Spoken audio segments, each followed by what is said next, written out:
Welcome to the GameChanger 00100 show, the on time edition. I'm your host, GameChanger.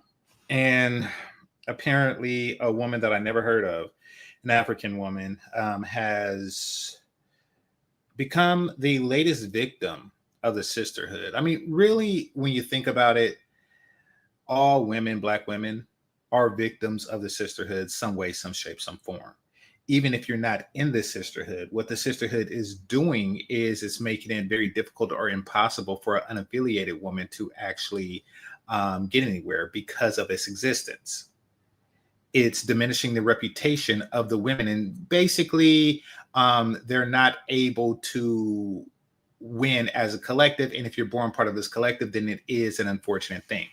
So, I guess the question should have been: is did the sisterhood betray on Mama Say Mama Sai Mumakusa Ahi Akim? I don't know her name. And I'm looking at the words that spell her name, and I still don't know it. But let's just call her Nala.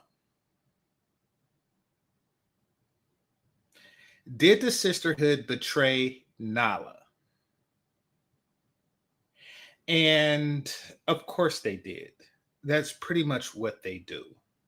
So I was watching Shay Sade, and apparently this woman, apparently this woman, she got with this 6'3", broad-shouldered Danish man, and she paraded him all over her TikTok, all over the world, and for the world to see the life of luxury and extravagance that the two of them were living.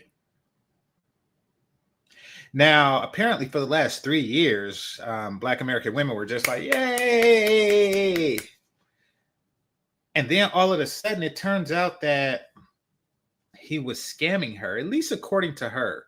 The story sounds suspicious. And this is likely because I didn't get the whole story. Apparently, it's a 26-part story, and I'm not watching the whole thing. But some places say $6,000, other places say hundreds of thousands of dollars, et cetera, et cetera, et cetera. But the math just isn't really making sense to me unless it's a lot more than the $100,000 mark. Because hear me out. Who was paying for the plane tickets? Who was paying for the hotels? Who was paying for all of this extravagance? Now, it may not seem like much, but $5,000 ticket, to this country, $5,000 back, et cetera, et cetera, et cetera. Hotel, apparently it was like $2,000 a night hotels. This is all adding up.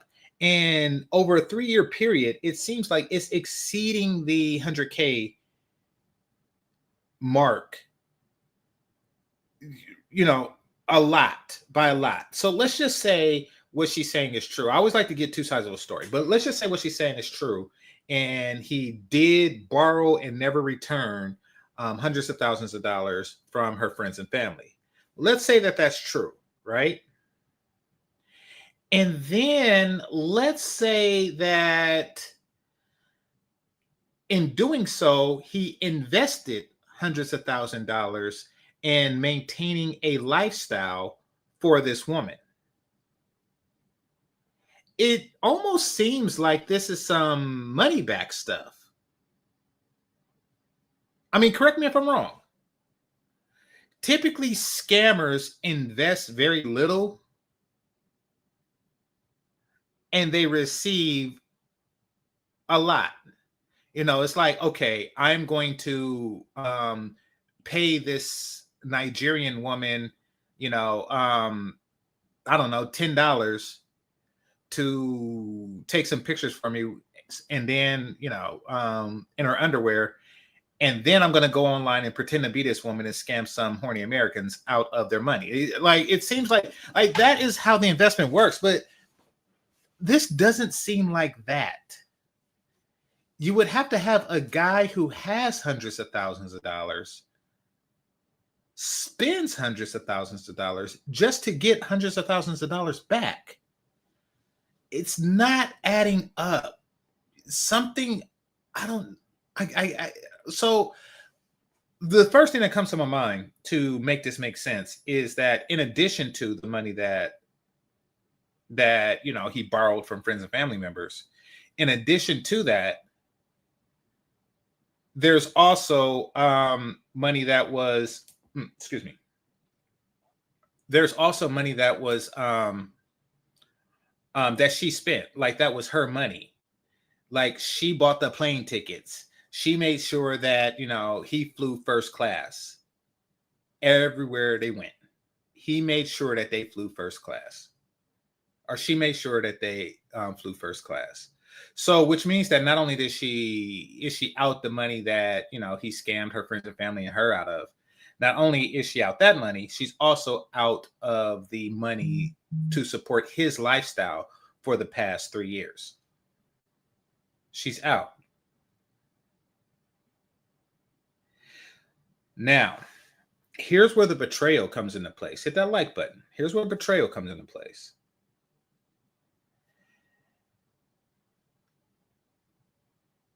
The sisterhood told her to do that. You see, make no mistake, and tell me in the chat room if this is true, if y'all notice this too.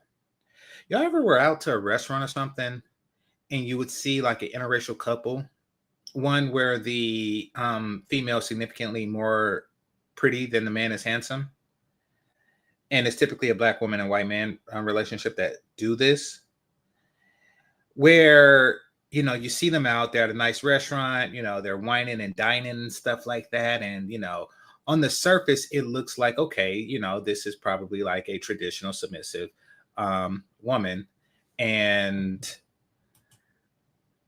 he is a traditional man, and he is providing for his beautiful trophy wife. This is a upper middle class white guy, and this is his trophy wife. And then a check comes, and she picks it up. She puts it on her black card and gives it to the waiter. It's like, huh? Okay. So that happens. And then later, you just may run into them in the parking lot.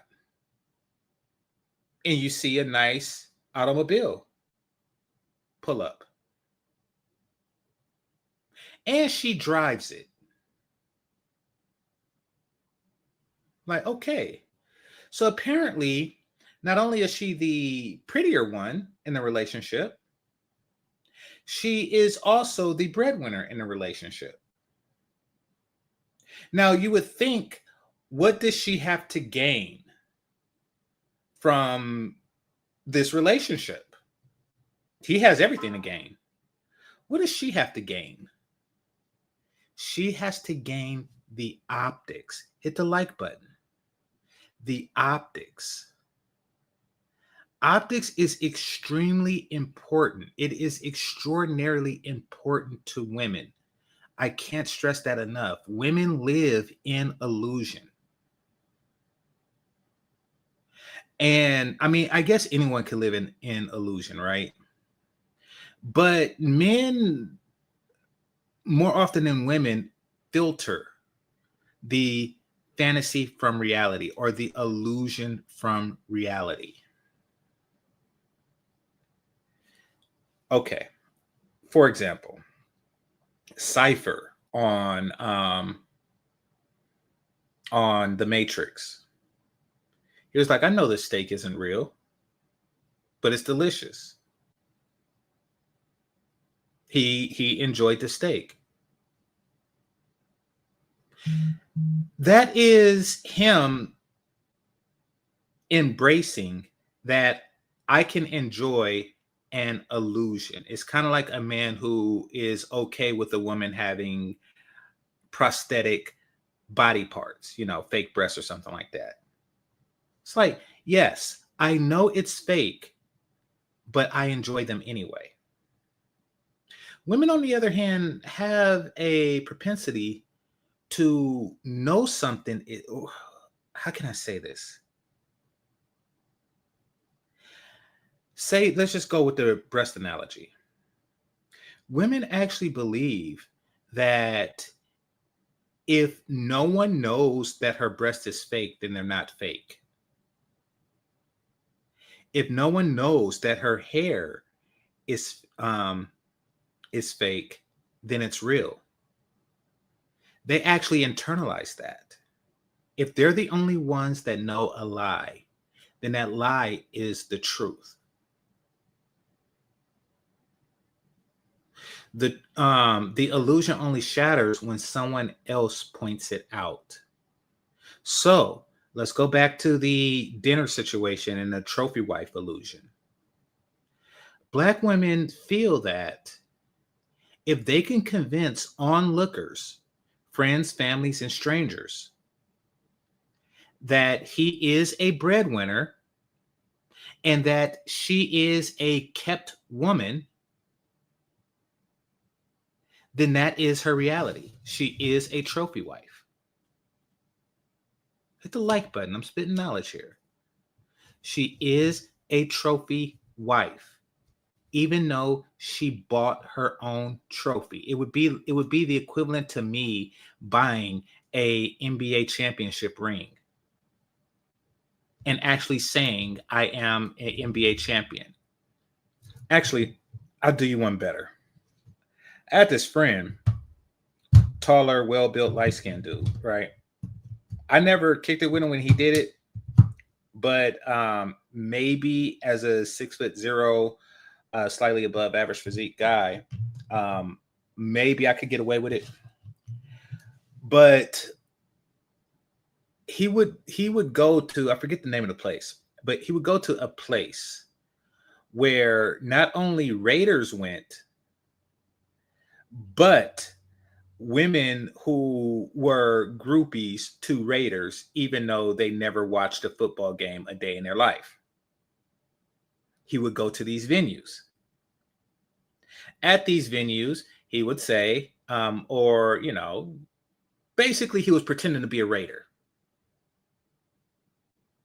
Why would he do that? Bow chicka wow wow.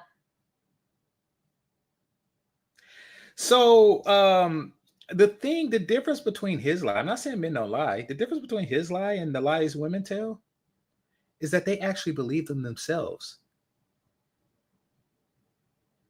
He knows he's not a Raider. He knows he's going to go to work with me the next day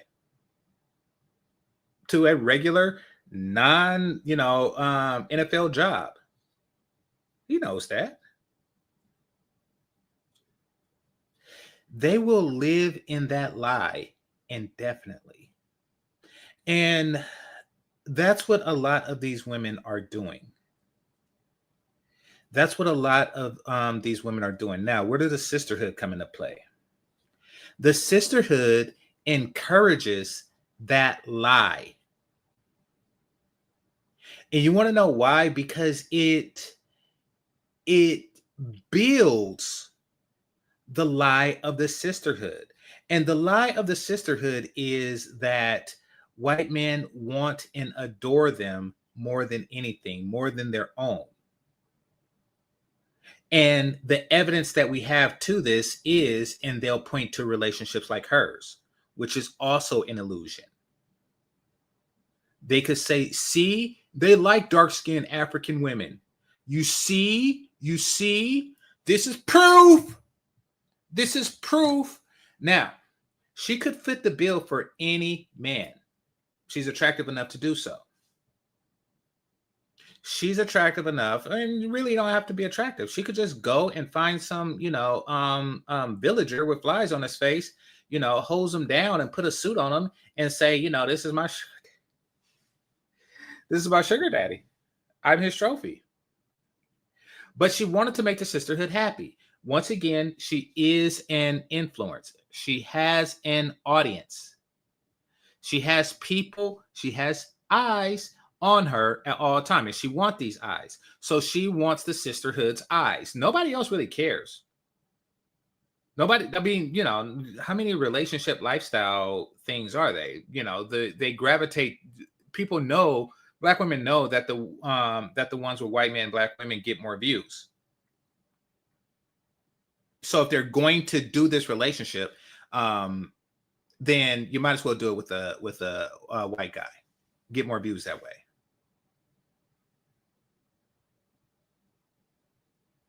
So she's just doing what the sisterhood wants. She's just giving the people what they want. Now, the problem came when it all ended, it all came crashing down because the guy never had any intention on being in anything serious long term. I guess they were married, but it's like, so are green card sneakers. I mean, like, put it like African men marry white women. They get citizenship to places like France, like England,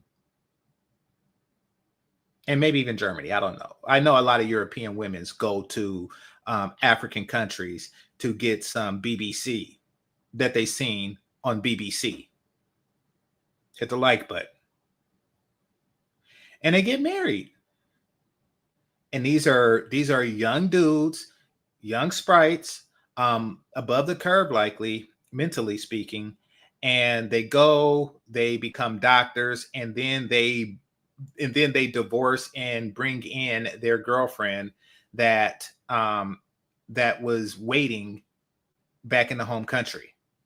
They do that all the time.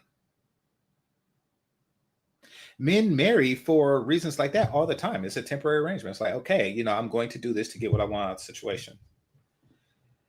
But it seemed like they were trapped in a mutual lie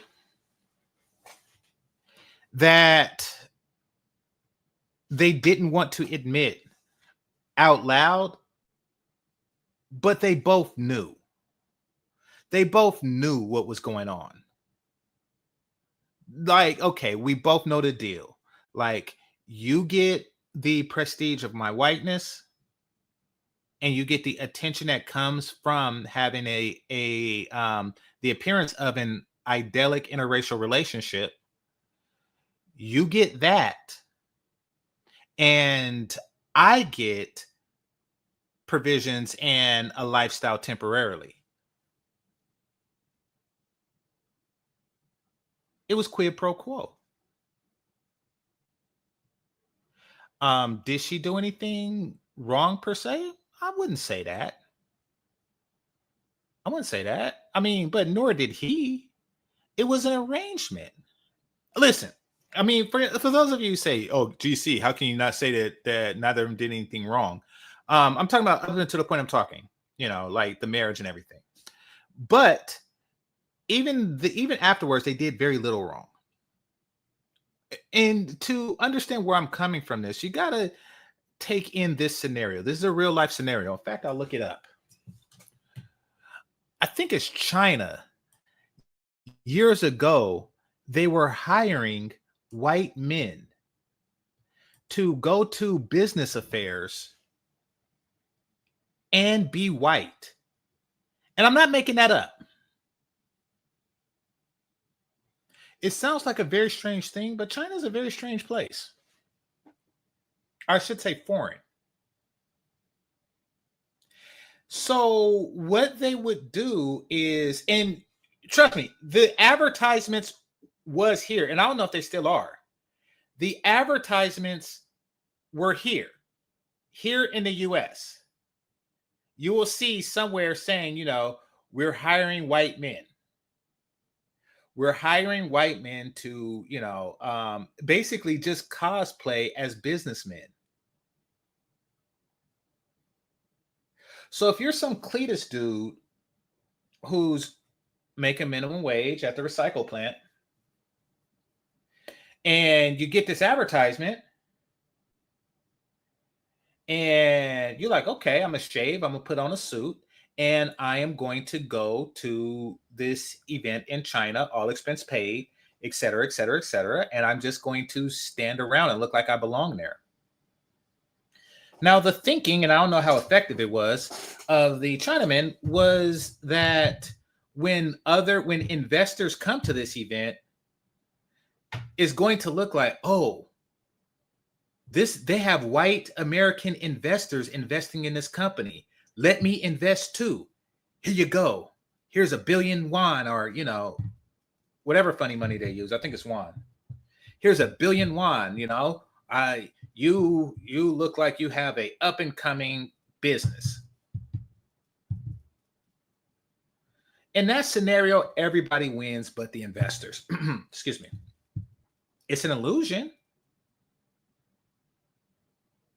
But if it pans out, it pans out.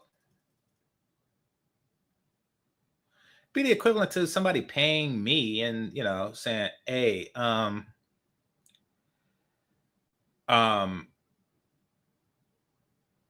people think I am actually, scratch that analogy. Really, it's like DEI. It's like paying somebody for the optics that this company is focused on diversity. So you're paying someone to be what they are for the optics. Now, is that terrible? No. Are the people involved in that terrible? Not necessarily. So when I look at this, I really just look at this as an arrangement. He gets provision, she gets optics. That's it. That's all. I don't really see anything wrong with the relationship. Maybe the environment that, swirlers, divestors, et cetera, have created to make that optics popular. Maybe there's something wrong there, but at this point, is there anything wrong with what was done thus far? And the answer is no. Get it, got it, good. All right. Now, let's talk about what happened when everything blew over. Because what it seems like to me is that for the guy, all illusions must end. It's like, okay, I can't do this when I'm 50. I can't just be on this stuff when maybe he is 50. I don't know. But, I can't do this. I can't do it forever. I actually want a life of my own. So I'm going to retire this relationship and continue with my life. You got what you want. You got your 3 years of fame. You got your 15 minutes of fame. You got your fame. You got what you want out of this. I know you want more, but you got what you want out of this. I got what I want. Now we just can split ways. To which she wasn't entirely okay with it. And the reason for that is because the attention. Once he stops showing up in the photo ops, et cetera, once that's over, it's over. Once it's over, it's over. She's stuck with having to explain to her audience, what happened? What happened? She's not gonna, just because the relationship ended, she's not gonna pack up her TikTok and leave. No, because women don't turn down attention any more than men turn down SEXXX. Women do not turn down attention any more than men turn down SEXXX. So she has to give an explanation. So what she did was she said, okay, I'm going to keep his name out of it. I'm going to keep his picture out of it. And then I am going to tell my side of a story with an upbeat smile.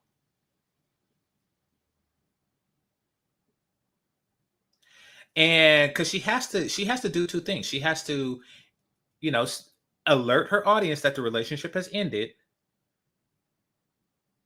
while putting her in the most positive light possible,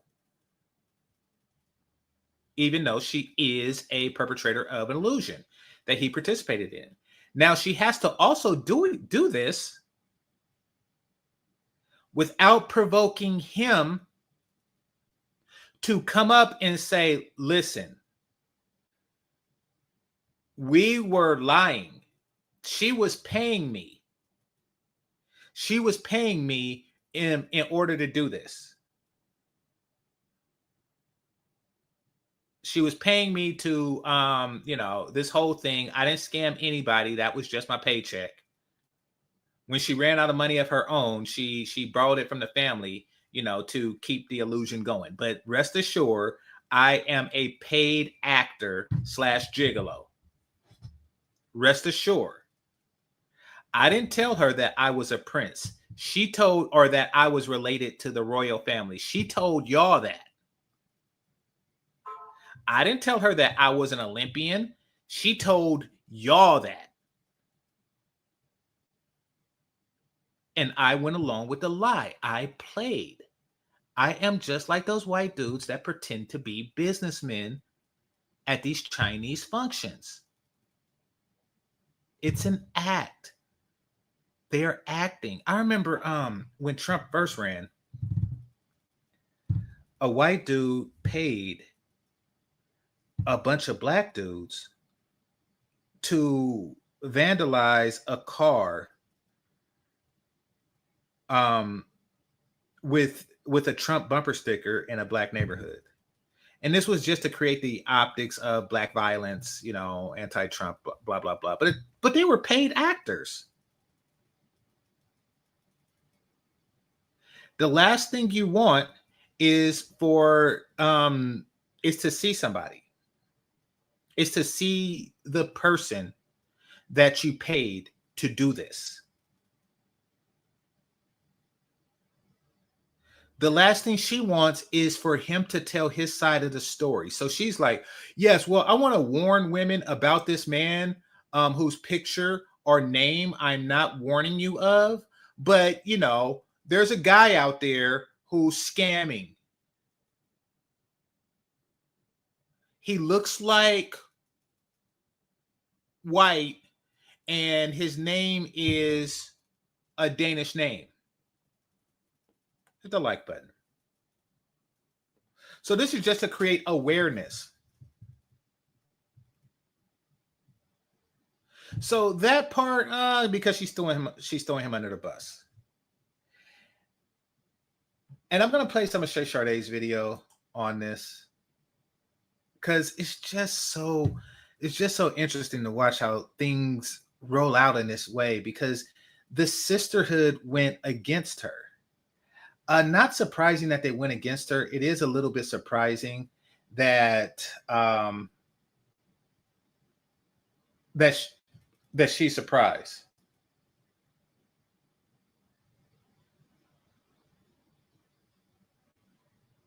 Once again, it is surprising that she is surprised. Hit the like button.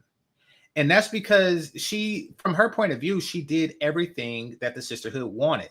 The sisterhood wants to create this illusion of white men embracing black women, particularly dark-skinned, Afrocentric featured black women. They want that. They thirst for that. And the reason why they thirst for it is because it's really to create a sense of scarcity amongst black men so that they can be appealing to these ugly broads. Hit the like button. For example, Chrissy from her picture, which I'm not going to share with you for reasons of integrity, but I've seen her picture. She's not a prom queen.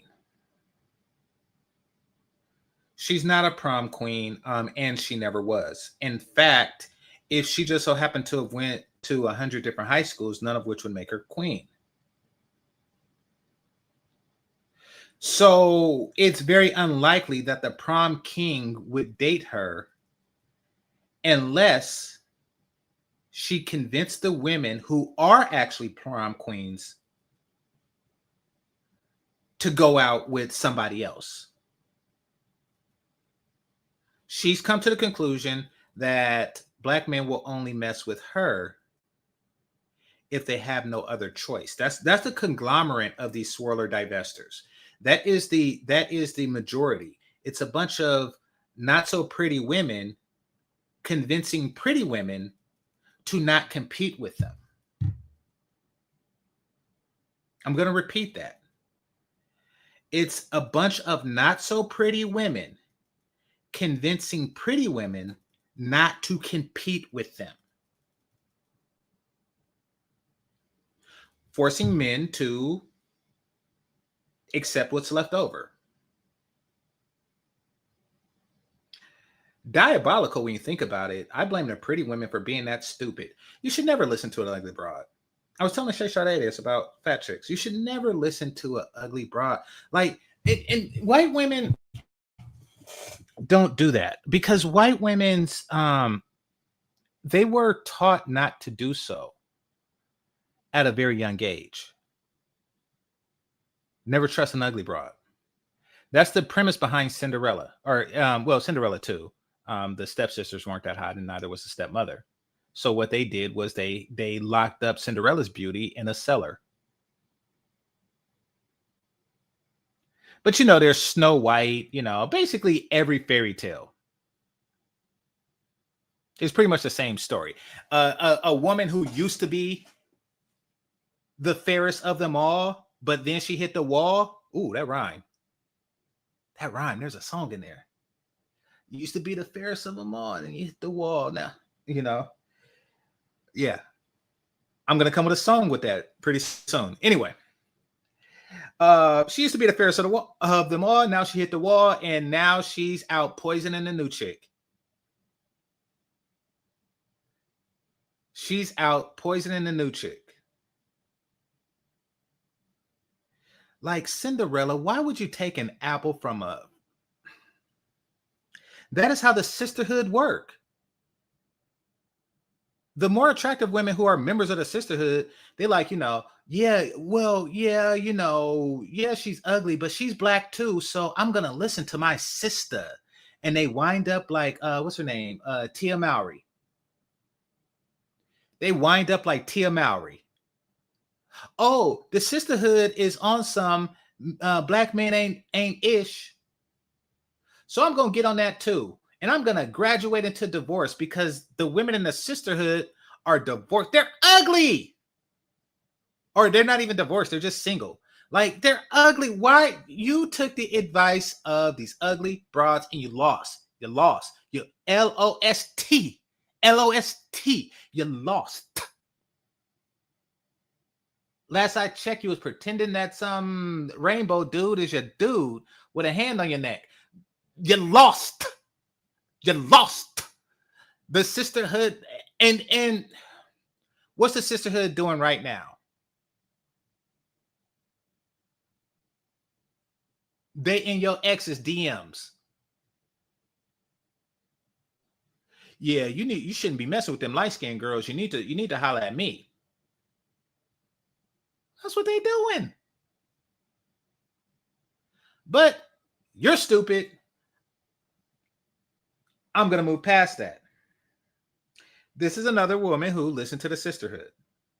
And she's shocked now that the sisterhood has turned on her because according to her understanding of the principles of the sisterhood,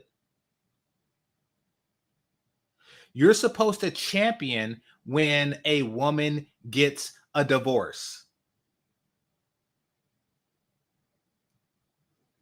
But what she didn't read the fine print. You're supposed to champion it. You're supposed to champion the men ain't ish stories when that man is black. That is when you champion the stories. They only want to hear the stories of black men ain't ish.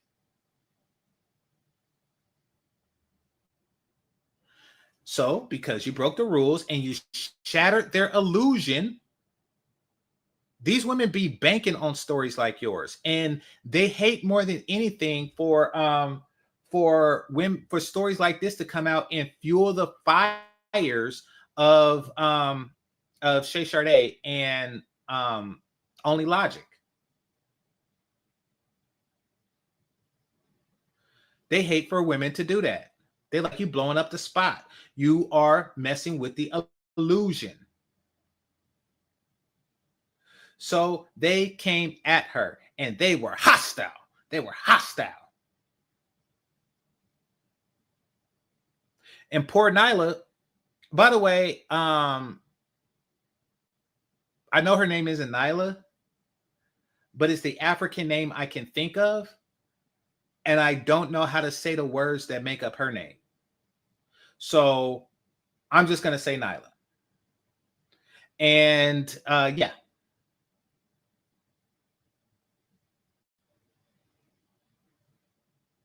So now she's just like swirling with L's.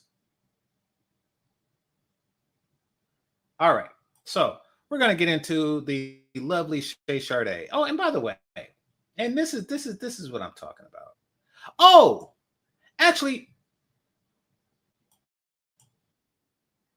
Shay Sade is an example of women trying to break up healthy relationships with the men that they want to be or the woman that they want to be with. Shay Sade had a white chick on, and this white chick was faded if she ever had a day in the sun. But she was grotesquely less attractive than Shay Sade is, and she probably was so for the duration of her entire life. And she's up there talking some decenter men stuff. You know, she's on some feminist stuff with an F. And I'm like, she's talking to a married woman. What's her end game? Like, oh, she either want to lick or she want to stick from her husband. But either way, she don't benefit from other people being married. They don't. Feminism is for 4 type of women. I'm going to see how many of y'all been paying attention. Unattractive, fat, 304, or rainbow. Unattractive, fat, 304, or rainbow. Unattractive, fat, 304, or rainbow. Unattractive, fat, 304, or rainbow. Get it? Got it? Good. So, and that's what the divestor swirler thing is. It's, I mean, what feminism is really just a group of women trying to convince other women not to marry for their own purposes.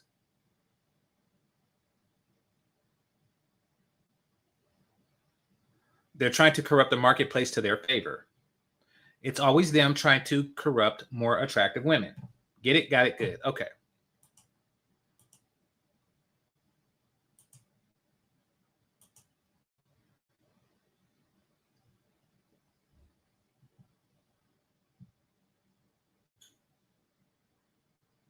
Somebody asked, did the page get taken down? Did Only Logic's page get taken down? Not that I'm aware of. It may be that. Wait, why isn't this working? Dang. All right. Hold on, because my friend is coming over. Friend is coming over because my friend's going through a divorce, and he's storing some of his stuff here. So, if I'm gonna have to pause in any second now. Okay. Why is it so delayed? I hope it don't do that when I play it. Oh yeah, that's sound. Hold on right quick.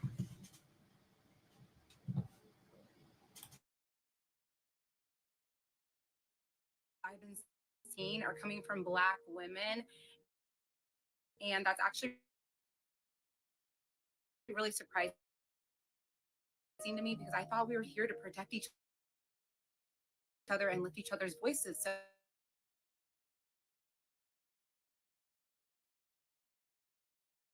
love, and if you're a victim out there, just know accountability. And I feel really bad for her because you could tell that she really wants to talk about this and kind of get it out there and find a way to heal from this, but I don't think that she's really ready. Her coming on the internet and smiling ear to ear, showing all 32. You could talk, just don't say my name. Don't say my name out loud because I'm live. How everything started, and still, I mean, she pretty much smiled through every single video. That is gonna rub people wrong because Actually, you want to it tell them about your feels like you're situation? still in love with him, which I mean, if she is, You want to vent? that's okay. Healing is You not don't? linear. However, I don't Okay. know if this was the About my best baby wife? time for her Huh? to come to the About internet my wife? Yeah, and about tell your about wife? all this. Why is you about Because to she's call getting your baby dragged mama? because she has not done the Why was I about to self-reflection call and my the baby work mama? that she needs to That's do to how you recognize feeling. that she let this man get away with all that You stuff know what I'm because saying, he's bro? white, internalized white I don't know what supremacy. you said. I I don't don't have a know if wife she's or gonna get to kids. that point because I now know. she's feeling attacked. I'm cracking up because Homegirl She really cute. thought she was about to get an HBO special. Her She was gonna right? come out like recently, Huh? Her right? and everybody Yeah, come she up in her cute. live. Like, Don't trust these people. Like, I don't. it's all makeup and all that stuff. So what I'm covering right now is apparently some broad in Africa, some Nigerian chick got scammed by a Danish man out of like hundreds of thousands of dollars. You heard about that? Mm-mm. Yeah. So I'm talking about that right now. You stay in the room. Mm-mm. All right. All right. So as you can see, they got a lot of shit to say. They got a lot of shit to say, and none of it is favorable. Now, why is she doing this? Why are these women doing this? As I stated before, because it's breaking the illusion. She broke the illusion of this fairy tale that they are trying to not only present to other Black women. This is the fairy tale that they are presenting to Black men. And this is once again to create insecurity amongst Black men and create a sense of, I got to compete for this. Hey, could you talk to you? Thanks. So that's what's up on that. Let me read some of your comments. Oh, somebody was saying, shout out to Only Logic. Did the page get taken down? Yeah, I think that he just changed it to OL. It says the reason social media influences Black women so much is because they have very few real world examples of success. Most of your mothers and grandmothers are hoes. Okay. I don't know about that. I do know that for a very long time, Black women had to champion themselves. They had to champion themselves. And that's why you see stuff like Black Girl Magic, Black Girl Rocks, et cetera, et cetera, et cetera. See, that's them advertising for themselves because no one else advertises for them. No one else paints a positive light for them. For a number of reasons, most of it is their own fault, but that is what they're doing. So anytime they get something that they can gravitate towards, even if it's not true, even if it's built in illusion, they're going to take that W. Yeah, because they do that, then they will downplay that Black men in their own situation. Speak on it. I'm talking about my cousin. All right. Let's just talk. Let's see what I'm All right. Remember, don't say my name out loud. What's up? All right. Anyway, where was I?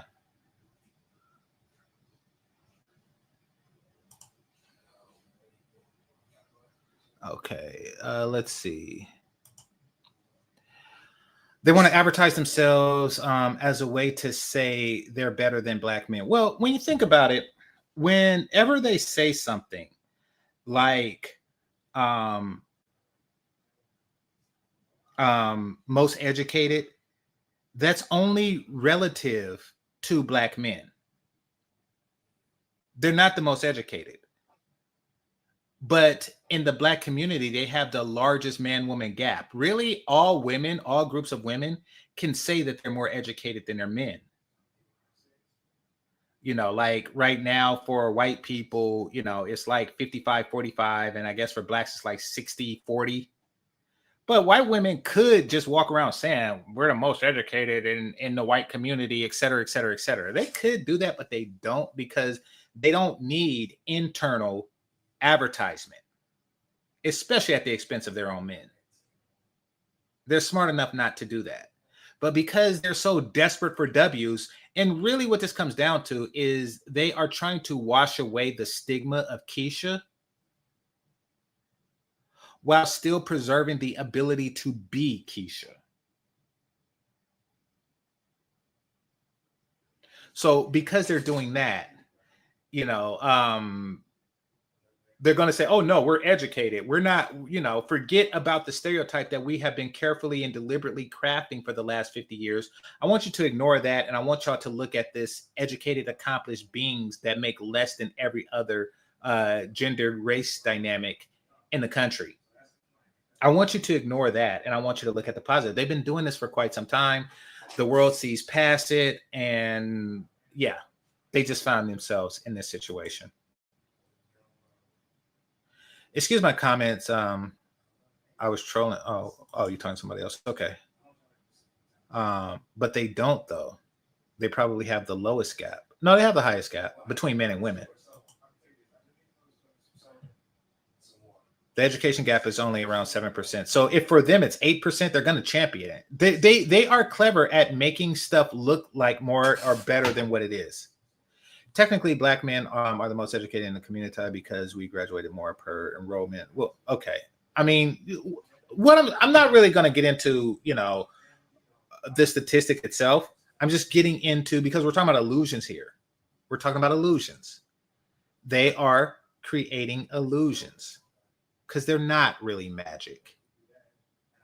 They're just beings with, 2 tits and a split, just like every other woman.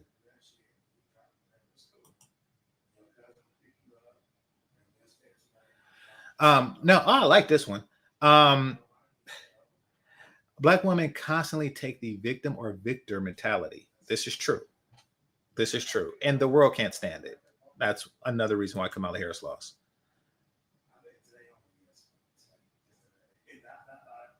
Because really the entire country did not want to hear that crap. They did not want to hear more Black girl magic, Black girl rocks for the rest of their entire life, because it won't just end with her presidency. Remember when Goldman Sachs gave them $10 billion? Now, they didn't do crap with it, but just the fact that they got it as a loan. You see, that's because we're effective businesswomen. No, it's because they know that you spend money.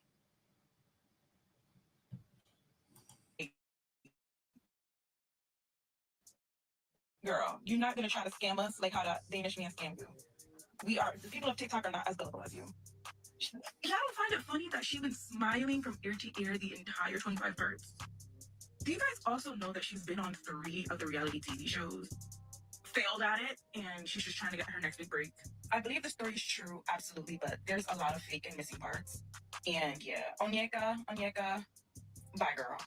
If you're telling a story time about a man who scammed you for like years and years and years, and you're just smiling from ear to ear, you could have just FaceTime him. I'm sure he would have taken you back. You know what I mean? Like, why did we have to listen to a 30-part series of some Nigerian girl who... You didn't have to listen to crap. Why did I have to listen to a 30-part story of blah, blah? You didn't have to listen. You wanted to listen because you were subscribed to her, and you're subscribed to her because you like the fantasy as well.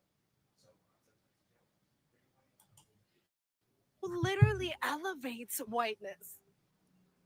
What are we doing? What the fuck are we doing? And you know what else is crazy? People saying, oh, don't victim blame. She's not a victim, guys. Somebody, a white man with blue eyes and blonde hair comes to you and says, I am a millionaire. I am royalty. Then the next thing he says is, I need $6,000. Are we victim blaming or are we common sense pointing outing? Which one is it?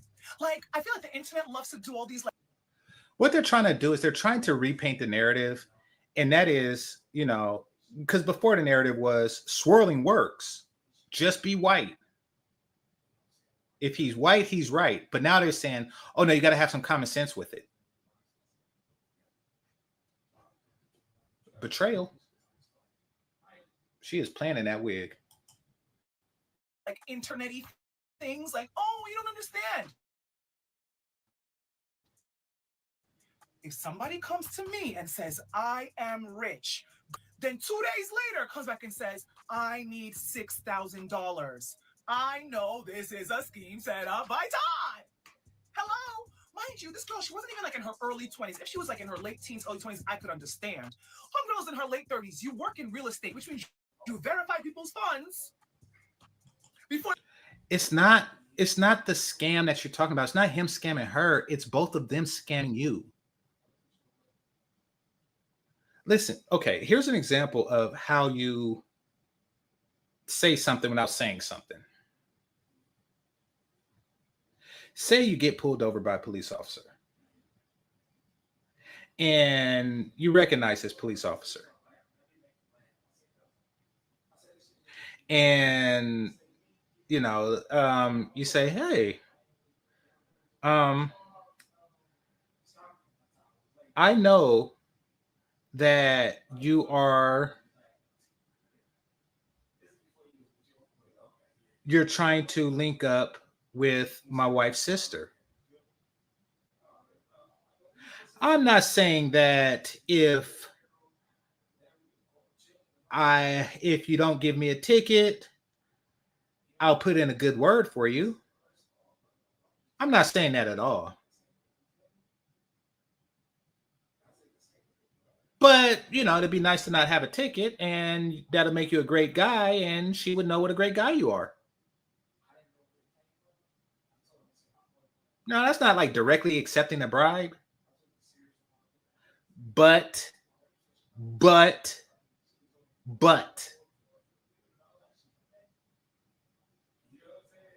you know, it's kind of like, you know, if a chick, women do this all the time. Like, oh yeah, you know, I mean, I want to go out with you, but you know, I don't know if my phone will be on by then. You know, this phone bill is here, you know, stuff like that. It's the same thing. It's like, okay, you know, I want to take these pictures and everything with you, and you know, create your illusion of perfect interracial couple that gets you the attention that you were seeking for on reality TV. I want to do that, but you know, I need $6,000 for whatever. Get it? Got it? Good. He wasn't scamming her. She wasn't scamming him. They were scamming you. And by you, I'm talking about the sisterhood. They were scamming the sisterhood.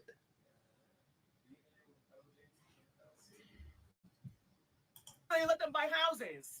Girl, no funny. I would not even trust you to. I don't want to buy no house from you. Y'all, please don't beat me up when I say this, but the man from Denmark was also a victim, whether he knew it or not. And let me tell you why. I have seen it too many times where a beautiful, intelligent Black woman will intentionally cling herself to a white man to push a social agenda. The agenda is to feel more accepted by most of your friends that are white. She is killing it. If my partner was in the room, he would say she fine too. But the makeup, like, I want y'all to just take the face off and then take the hair off, and you see what you will wake up to in the morning.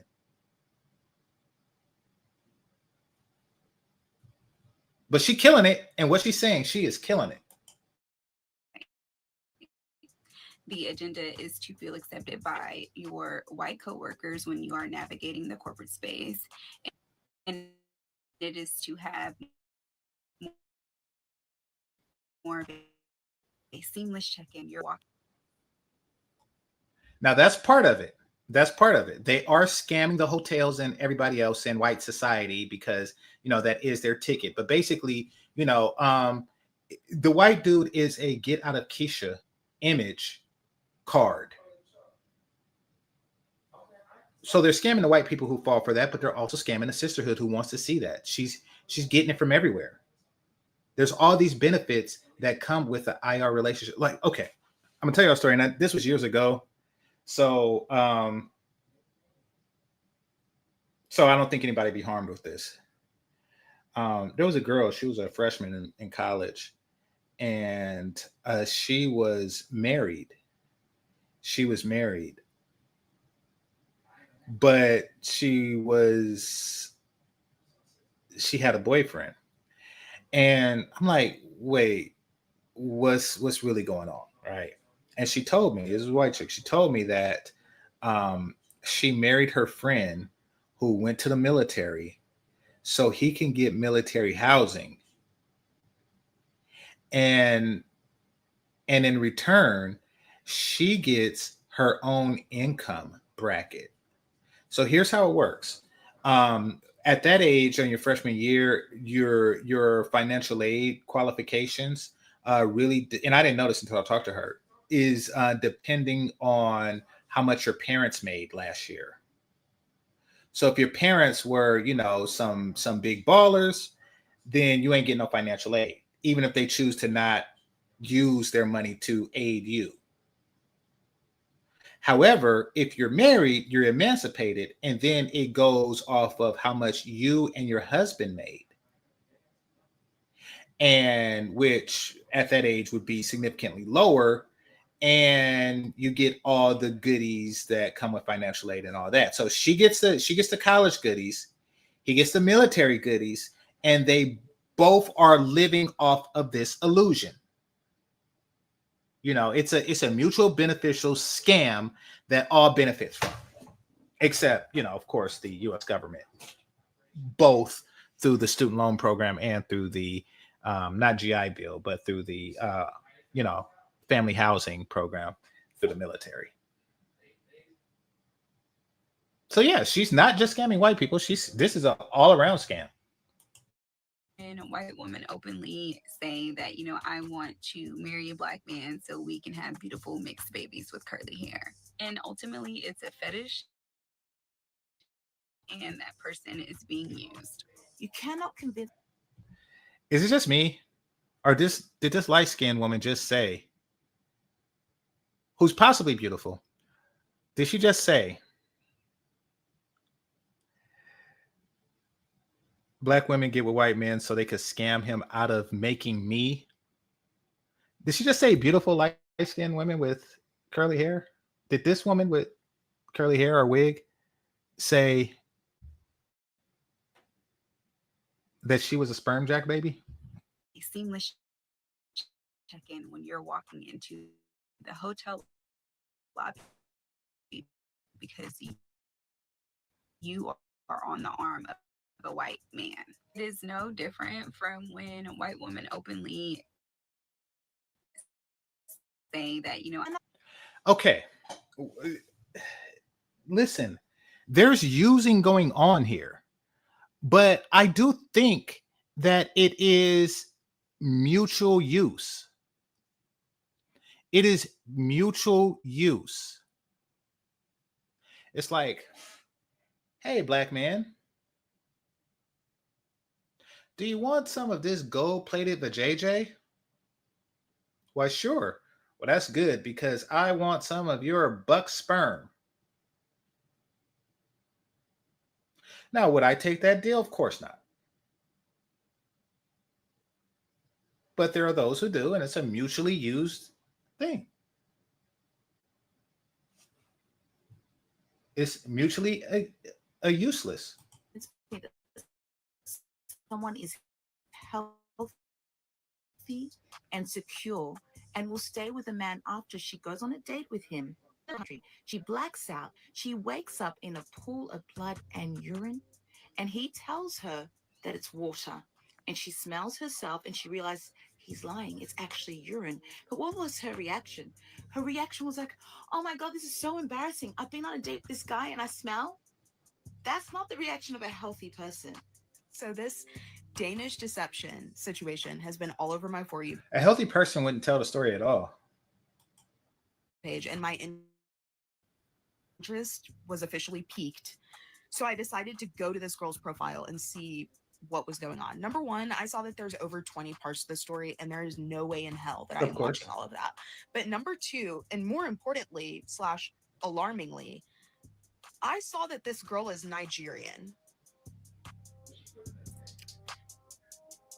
And there must be more than one Nigeria in this world, because there is absolutely no way. I'm talking about woman in your right mind. There's absolutely no way you are loaning a man money. And I'm Yoruba, I'm not Igbo.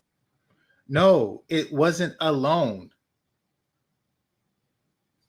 It wasn't alone. She was paying him. That was his salary. And I think Onyeka is Igbo. It's an Igbo name.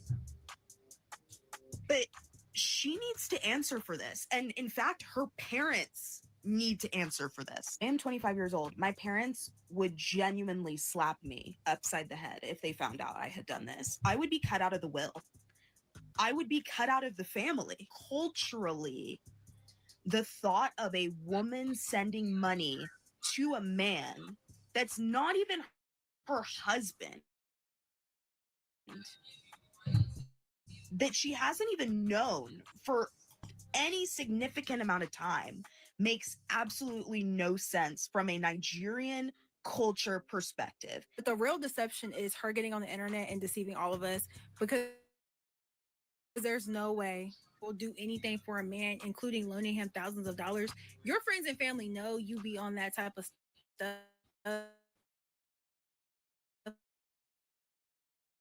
Once again, the sisterhood narrative is you're supposed to be a pick-me for white dudes because you're trying to escape the stigma. You're trying to escape the reputation of Keisha.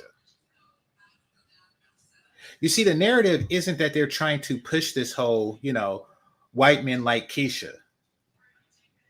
The narrative is we don't have to be Keisha around white men. That's the narrative. Hold on, let me close the door.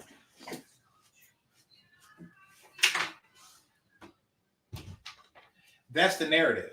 And what they're trying to also say is that the only reason why we ever were Keisha was because of Black men and the trauma that they put us to. They made us into Keisha. That's what they're trying to push. So they need many examples of Black women with white men being cooperative. So yes, to please the sisterhood, they are going to be overly pick-me-sha. The dollars, no, you didn't done this before, and your friends and family probably didn't see you do this shit before. So you telling me that you weren't the wiser and your friends and family weren't the wiser? Another thing that's crazy is talking about some, she don't loan him money and then they went to Portugal or something. If I have to loan a man more than $5, he's staying at the house. You're staying at home. You don't have any money, remember? Matter of fact, get you another job. Also, I'm confused as to how he was an Olympian and you ain't seen no pictures, no records, no nothing. Okay, so if she quote unquote loaned him money right before they went to Portugal, then that wasn't a loan. That was payment. That was payment for him to be, for him to provide her with optics while they were away at Portugal. Then and you just believed him. So in conclusion, the story not real because there's no way your sister, family, friends, cousins, and dogs are close enough to loan your man money without y'all even talking about it. It never comes up in conversation. So are y'all close or not? Because ain't nobody out here shelling out thousands of dollars for somebody's man if they're not close with the person. Hey, Miss Ma'am, self-esteem was in the toilet. She didn't think she could involve, got their money back. And if they did not get their money back, once she runs up this check here on this app, they need to go look for her and get their portion. Wait, what money back? What money back? So if she has like a 28-part story, she basically, what she did was, because that's like 2 seasons of Seinfeld. She's basically getting it from Swirler Divestors, from her audience, because this is viral. So people are going to watch the story and the story is viral. And, that's how she's getting her nut. That's how the scam works. She created this artificial situation that had to come to an end. It did come to an end. And then she just, without the quote unquote husband, she just like, okay, let me just put it into this story and, say some more dramatic stuff. And it's all to sell. It's all for clicks and views. Attention is currency. You know why this Onyeka story is so fucking funny? It's so embarrassing because I can just imagine her before she made the video. She's like, yeah, I'm gonna get it back. I'm gonna tell the world how that motherfucker played me. Cause tell you the truth, Onyeka would have never left that man if he didn't find his own dignity to walk away. He felt sorry for her. That's why he left her. And she came online like, I'm gonna embarrass that bastard. You leave me? He left her so he could get on with his real life. He left her so he could get on with his real life. It's kind of like, the military. You go, you do your tour. I'm talking about during wartime. You do your tour. It's like, okay, I did my service. I got my money. Now it's time to go, and do the real wife and kids thing.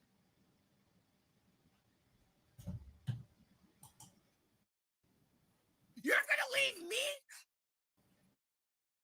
After you stole money from me? Imagine you came online to embarrass somebody who did you wrong.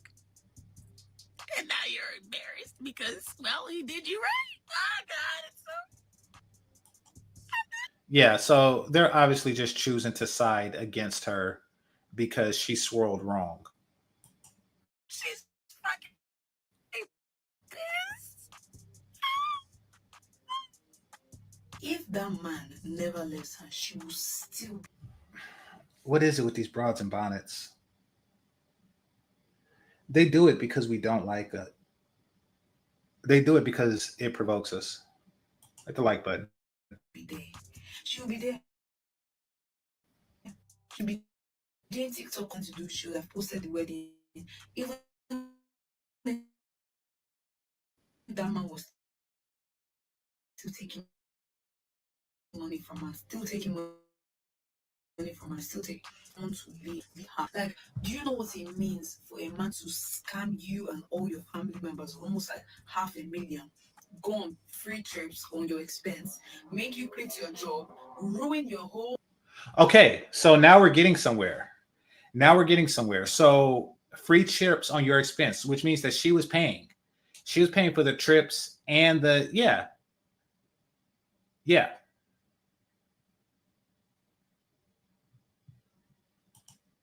Whole financial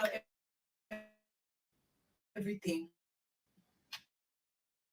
And then say, okay, I'm done. Get a green card.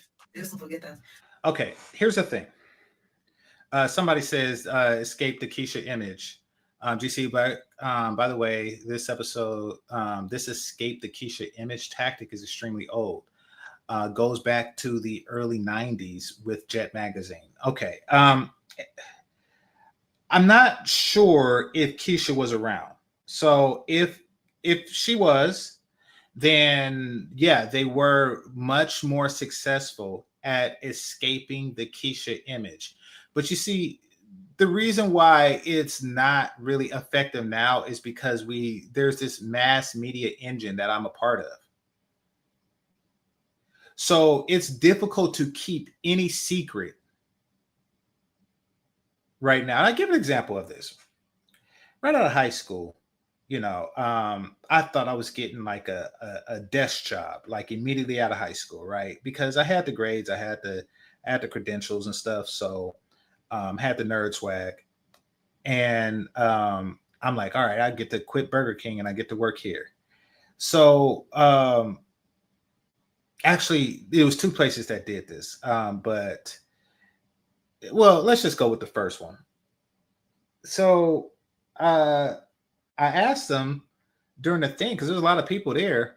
They was like, yeah, you got the job, right? And I'm thinking like, yeah, it's a desk job because it's an office and everything. I get there and they was going to have me sell generic perfume and cologne. And it was this black dude that that gave like this whole pitch. He gave like this whole pitch of, why would somebody buy Tom Ford? It wasn't Tom Ford, but whomever, why would they buy Polo Sport from the store when they could buy it from you? It's the same formula. The companies aren't allowed to patent a fragrance. All you have to do is tweak it a little bit. It'll smell the same. And I was like, okay, I might use some fake cologne, but am I going to stand inside the parking lot, selling fake cologne like one of them ninjas? Nope. Nope. Now, had I had known that this company was on this ish, I wouldn't have dealt with them. So fast forward, say 20 years or so, right? My cousin, who was my age at the time, he was the same age that I was when I, went to that perfume cologne place, right? He said, "Hey, GC, this job opportunity sounds a little sketchy. This interview sounds a little sketchy." Right? So what did we do? Went to Google. Typed in the name of the company and it all came out. They was gonna have him sell some kitchenware. Those knives that never unknife, that just keep chopping for like 50 years. He was gonna, that's what the job was. It wasn't a job. They always put on there like, oh yes, this is some warehouse work or this is office work. But when you get there, it's something else entirely. So my point is that these hustles are a lot more difficult to do nowadays because people can just go online and see it. So this whole be Keisha while code switching to be Bridget, that doesn't fly anymore because it's more transparent. And I'm not saying that, there's a directory or a database to where you type in a bitch's name and, if the letter K comes up, she's a Keisha. She's an undercover Keisha. I'm not saying that it's like that at all. I'm saying the overall reputation of Black women cannot improve. Because at the end of the day, the internet is here and we see you Keishan all the damn time. It was a bunch of Chicago bastards out Keisha-ing. This is recent.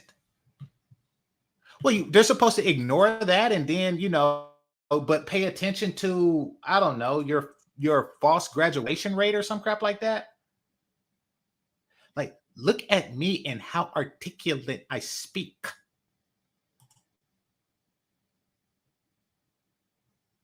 So I'm going to talk in my white girl voice and I'm going to pretend like there is no Keisha. Like that's so 1984, the whole Keisha thing. We don't really do that anymore. This is a new breed. And, we actually like those guys with the quarter zips and stuff because, we like those new boys. We like those types, we're not like that anymore. We don't have that particular behavior anymore. That's the old reputation, so listen, they could do that all they want to.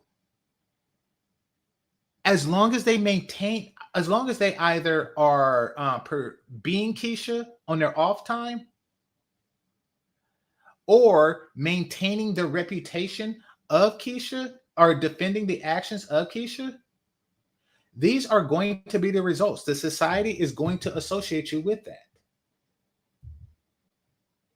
Because and you can ask them like, are you Keisha? Oh no, I'm not Keisha. I'm not ghetto. It's like, okay, well, do you condemn her actions? Well, no. I mean, why I gotta condemn her? Yeah, you are afraid to go against the sisterhood. Point blank, period. Oh, and you don't believe me? This is Pink Book lessons from 52 minutes ago.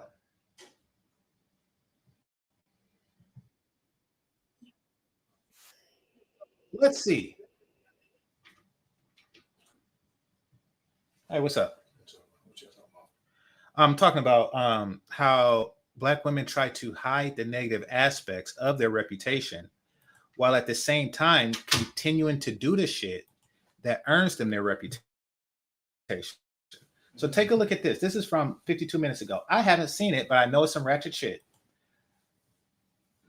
Take a look at this.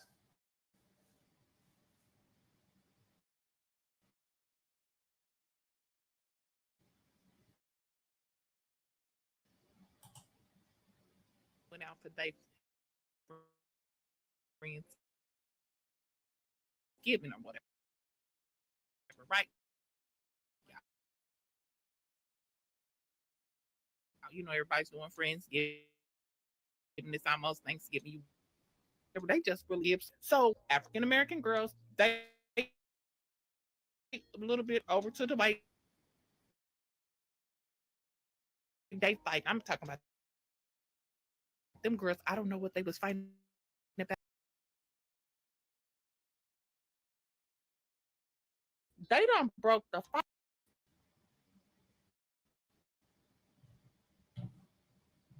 Hold on.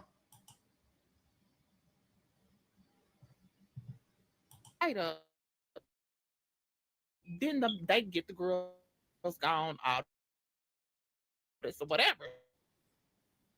So you know, little friends over there having their Friendsgiving, they thinking they up to order. Okay, so it's buggy, but apparently what happened is that there was one group of Black women at a restaurant, and then there is two other Black women who are not affiliated with the first group of Black women, and they started fighting, and the owner kicked them all out. Now, here's the thing. Here's the interesting thing. They could have said, and I said this years ago. It's my favorite line from the movie Chronicles of Riddick, but I actually said it years ago. And that is, I'm not with them. They could have just said, I'm not with them. And a rational person, white or otherwise, would just end the topic right there. Like, oh, okay, you're not a part of this. And I'll tell you a quick story about how I have to say I'm not with them. So if you're from the Bay, you know what I'm talking about. It's maybe like a 150-mile drive from Oakland to an India casino called Cache Creek. And in going to Cache Creek, you have to pass a small city called Woodland, California. And in doing so, one time I did that. I used to go to Cache Creek a lot. One time I did that, I came across the local PD and everything was blocked and barricaded up. So you've seen two things. You've seen a bunch of buses for the elderly to go to bingo, and you've seen cops. You've seen three things. You've seen the buses, and you've seen cops, and you've seen some young white dudes with like purple hair and shit, looked like they was about to go to a rave or something, right? I was young at the time. I asked one of the officers, I'm like, listen, I'm trying to get to Cache Creek. They said, well, we're shutting down something night, So from what I gleaned from the situation, just like in Oakland, we had a sideshow. White people had something that they do to where they just go and party in a barn or somewhere, in one of the farms. But, whatever it was, whatever youth exuberance was going on in that city, Popo decided to shut it down that night. I looked at the officer. I was like, look, I'm not with them. Whatever they about to do, I'm not doing it. I already drove a long way, to go to Cache Creek, to go to the Indian casino. And, what do I look like? I didn't go that far, but I'm like, I'm not with them. I'm not with them. Don't hold me to whatever local thing y'all got going on. And what did he do? He gave me a route. He gave me a route around the blockade that they have. Because I ain't with them. And that's all you got to say. Now, did these women just say to the manager, we're not with them? I'm going to guess no. And the reason why I am almost certain that they didn't, because the sisterhood do not renounce the sisterhood. It's kind of like a gang. It's like you always got to represent. Well, what if I'm one Crip and it's 8 Bloods and they say, where you from? You got to represent. It's like, oh. So that's what it is. They got to represent. They cannot say those words. I'm not with them. Whatever y'all got going on, I'm not with them. I'll tell you another I'm not with her story. The one and only time I flew Spirit Airlines. There was a chick, an older woman. Actually, she probably was my age, but she just looked older. And she was trying to take 2 bags of clothes and or 2 bags of luggage, and put it into one because Spirit charges for everything. You think you're getting a discount until they start, giving you a fee for, for all the little stuff that you don't even think about. So she's trying to turn 2 bags of luggage into one. I said, look, I got some extra room in my bag. You could put some of your stuff here, right? And they always hire Black women with attitudes at Spirit Airline because they can't afford decent or people with decent customer service skills. So they hire the ones that can't get hired at American Airlines. And she just went on this power trip like, no, you're breaking the FAA, blah, blah, blah, blah, blah, blah. And I said, okay, well, never mind, And then the chick who was putting her clothes into one basket, she said, no, this is my husband. I was like, no, I'm not. I am not with her. I am not with her. Listen, I don't have to deal in your crap. I will give you like extra space when in a suitcase when it don't cost me nothing and it doesn't impede my life in any way, shape, or form. I'll give you that. However, outside of that, when it's like, oh, this is gonna delay my flight or just cause all kind of ghetto havoc, and I'm already flying Spirit for the one and only time in my life, nope. I dealt with enough ghetto crap today. I am not dealing with it. I'm sorry. I'm not with you. You're on your own. And I'm not sorry. So that is how they need to act in this situation. But the sisterhood don't do that. They cannot renounce sisters.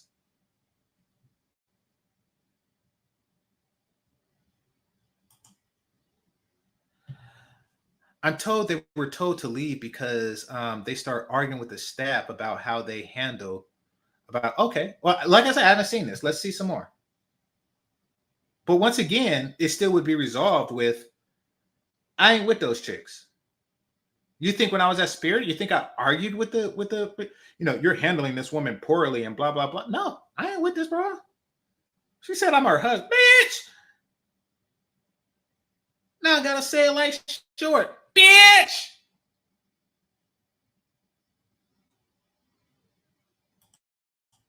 Like, wait, what? Why do we gotta go? He talking about y'all like to fight. I guess he wasn't doing it last night. He wasn't doing that night. Not gonna be up. How you going? Wait, what? What does she mean when she said he not doing it that night? Why do everything come down to pussy and dick with these broads? Oh, you see? You see? This is their non-Keisha mode. Okay, let's see. Together to celebrate Friendsgiving. Thanks for the super chat. Just my 4 cents. At a local restaurant. The restaurant is called Cork and Bull. It's supposed to be a nice establishment. They didn't even have much time to get comfortable because when they got Look at this. other black women were fighting. Look at this. Look at the white people just standing around looking. The white men are standing and the white women are looking, but they're just like, yep, yep. This is why you cannot escape the Keisha's stigma, because no matter how courteous the receptionist is at your job and how professional she behaves, you go to a nice restaurant and this is what you see. And since the receptionist at your job is never going to say, I'm not with those women, you're going to associate them together. No matter what you do to erase the stigma, and you're not doing much, but whatever you do to erase the stigma,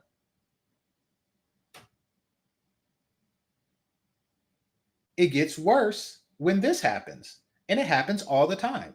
And now through the magic of the internet, everyone sees it happens.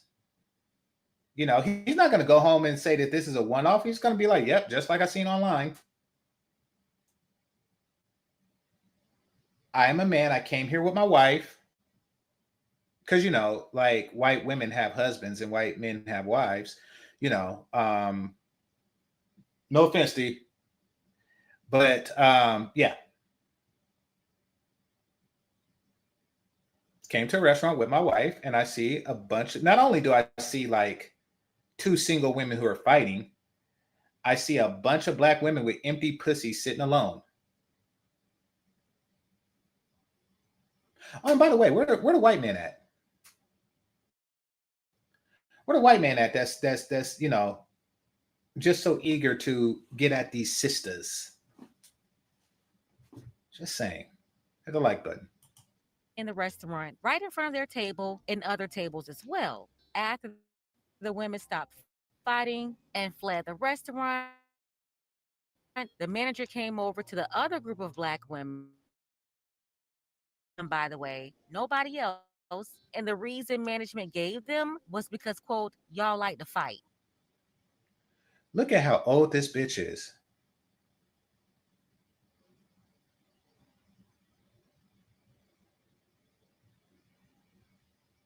Too damn old for Friendsgiving.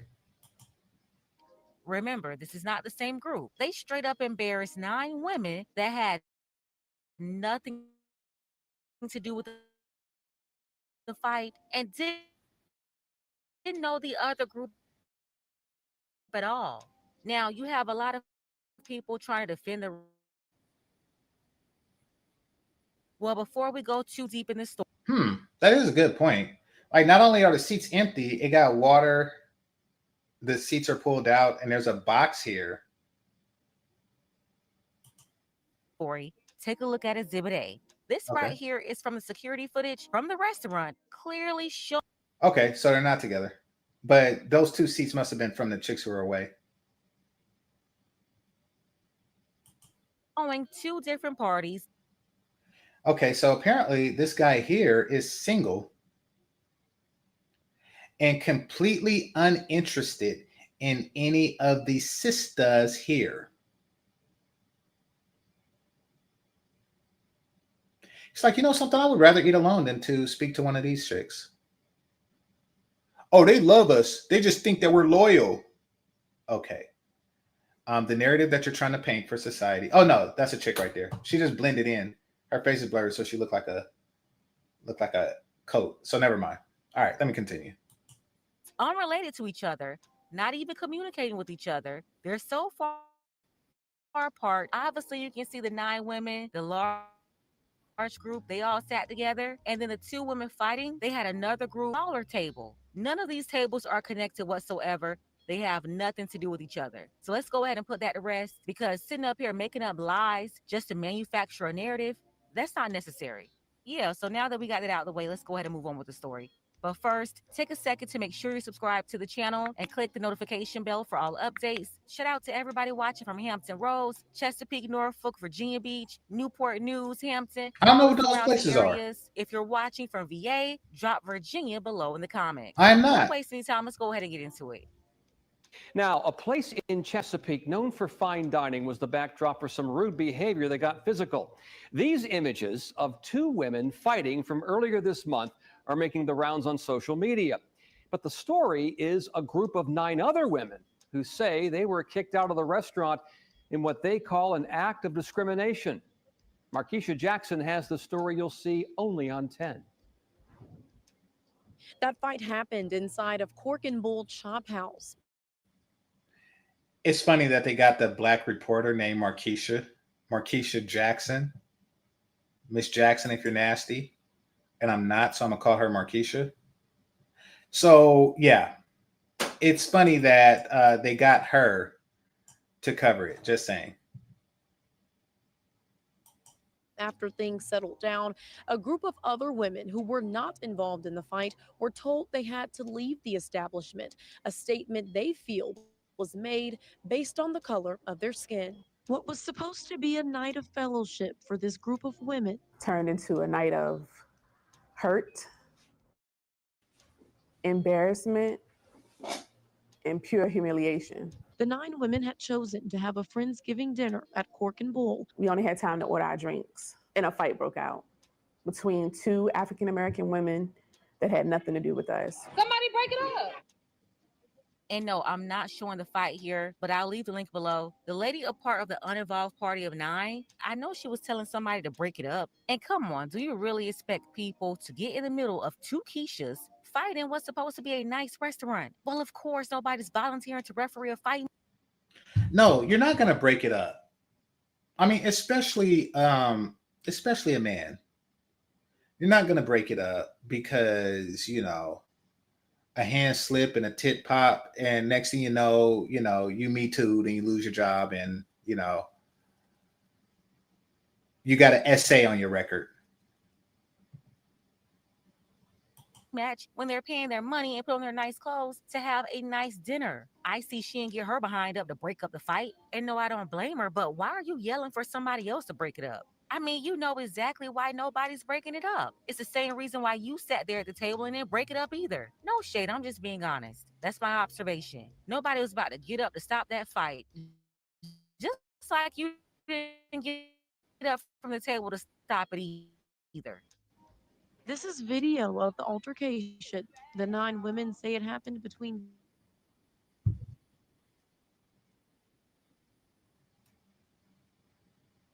By the way, this is the image and reputation that they are trying to avoid, because society is going to treat you. There's always going to be, even if you're not acting like Keisha, there's always going to be some stigma of Keisha with you. Now, you would think that affects men, black men, as it pertains to Pookie, but it doesn't. And that's because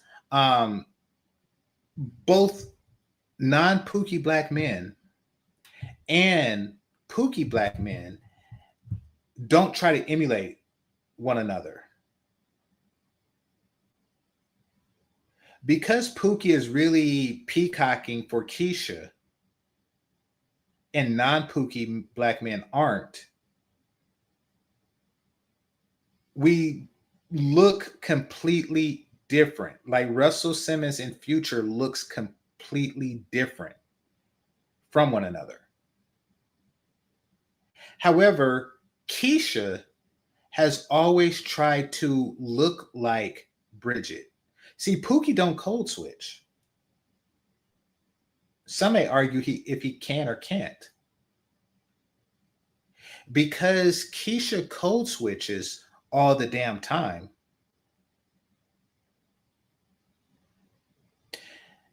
they just treat all black women like that.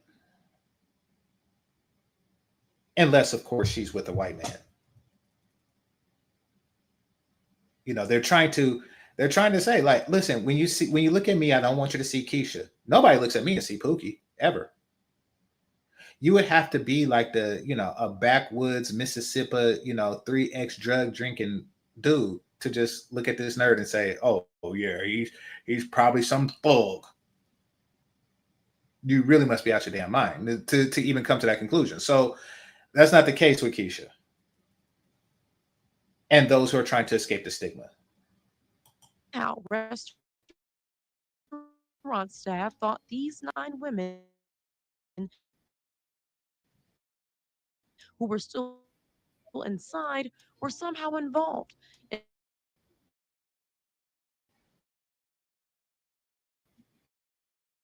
The lie news reporter lady. They didn't somehow think they were involved.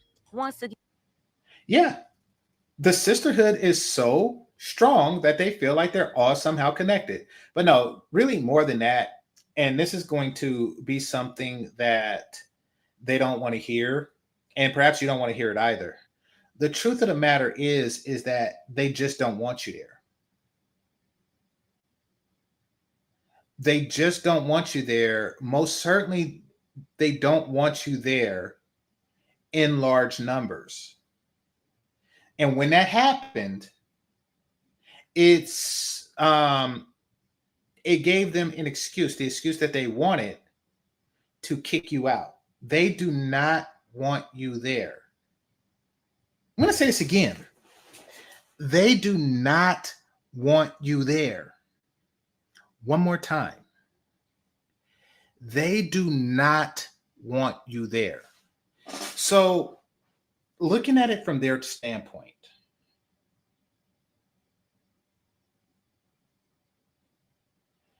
you open up a restaurant. You want to target a particular demographic of people, and this is, upper class people. You want to target that particular demo. Once people from another demographic comes in large numbers, then it becomes that type of place. So, say you open up a bar and you want this to be a bar where college kids come and kick it. Or better yet, you want this to be a sports bar. This is a bar where people come to watch the game. This is where they come to see the fight on pay-per-view, and drink they fill until they spill. That's the type of bar you want to establish, right? And then some rainbow people come. Now, one or two, okay, nobody's going to look at this bar that's full of, sports fiends and see a couple of rainbow people and say, hey, this is a rainbow establishment, right? So it's okay. But then 9 of them come. 9 of them come. And then they sit by the window. So people who are walking by like, oh, that must be a rainbow bar. I'm going to be there next week. And next thing you know, you done opened yourself up a rainbow bar. The moment 9 of these chicks walked in, they was like, oh. Other black women is going to see this and they're going to think that this is a black woman, kick it spot. And next thing you know, I'm going to, be swarmed with a bunch of women that are ill capable of attracting a mate all the damn time. Like they're going to completely destroy the demographics here.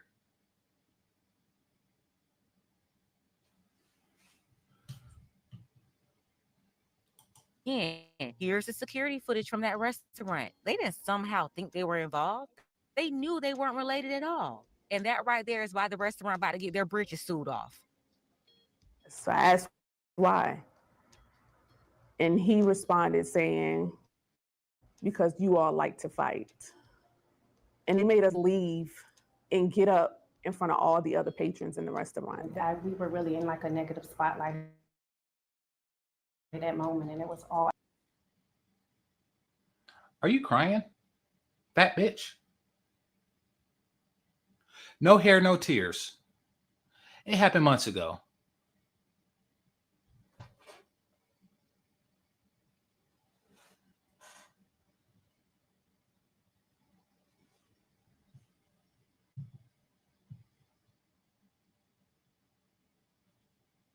It was very embarrassing. The 9 ladies are now pursuing legal action. Their lawyer sat down with us just because you have employees that might have made a bad judgment one night, that could turn into 2 nights, 3 nights, 4 nights. Oh, damn, they are reaching. So, for all we know, it could have been like a 16-year-old wait person that said, "Oh, you ladies got to go," and now they're suing the restaurant. Why not just sue the 16-year-old? Oh, because there's no money in it. Okay. It has to stop. The women say the restaurant staff has not reached out to provide an apology or update. All 9 of these ladies were treated more harshly than the 2 people who were That's actually what it is. engaged in the. How so? I'm curious about that. How so? Whoever said, they're a victim or something else early in the chat room, let me know, because it's like they're either a victim or they're victorious. It's something like that. They were treated worse than the women who were brawling. Didn't all of y'all get kicked out? Yeah, but, we got kicked out harder. Okay.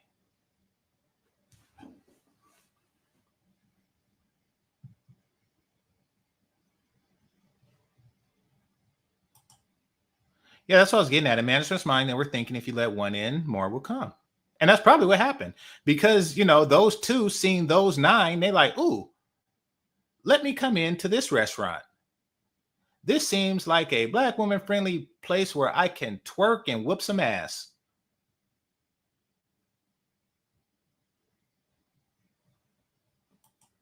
Misdemeanor action. The attorney called it a misdemeanor action instead of what it really was, a fight. It almost sounds like she's defending her innocent clients and at the same time putting the cape on for the women who actually caused the chaos in the first place by using. And that is why you stay losing. That is, you see, she's defending those chicks as opposed to saying, listen, because a bunch of other ratchet ass whores who I do not know, and I am not with these bitches. Instead of for saying that, you still want to maintain the sisterhood. Softer language, she's minimizing the seriousness of their actions. And honestly, that's part of the problem. Condoning, downplaying, or excusing bad behavior is exactly how negative stereotypes about us continue to get recycled. That's why it's important to call wrongdoing exactly what it is. Separate ourselves from it, not sugarcoat it. But the wild part is the attorney, she's speaking as if she's defending both groups. And look, reality is simple. Just like both parties aren't guilty, they cannot disassociate themselves with Keisha ever. It's the easiest thing for me in the world with my nerd ass to disassociate myself from Pookie. parties aren't innocent either. Listen, everybody can't be guilty, everybody can't be innocent, and everybody can't be a victim. Her job in this case is not to defend a bunch of wild flamingos clearly out of order at that restaurant. Nah, her job is to lay out the case for her clients who are innocent in this situation and prove they were victims of discrimination. Their lawyer says they want accountability and justice. We can say this is discrimination. We can say this violates the Equal Protection Clause. They have said enough is enough, and we're not going to take it. Treat your customers with dignity and respect. Equal protection? What about right to refuse service? I mean, I'm pretty sure they have that in Virginia, right? And trust me, I'm not caping for the restaurant. Let's start here. What I do believe that what the restaurant did was wrong. But it would be nice if y'all were to address all wrongdoings here. Like, if you want the restaurant to be fair and say, and take accountability for their employees or something,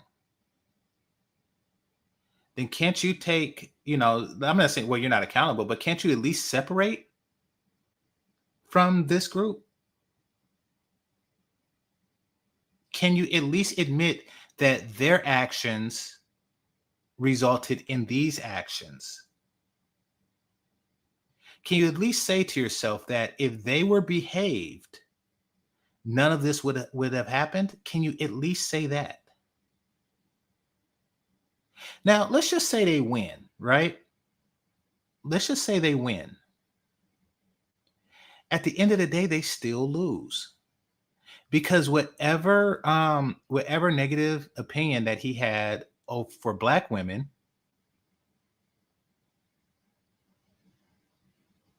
that caused him to make that decision, it multiplies now, because now they're a bunch of ghetto ratchet bitches that sue you.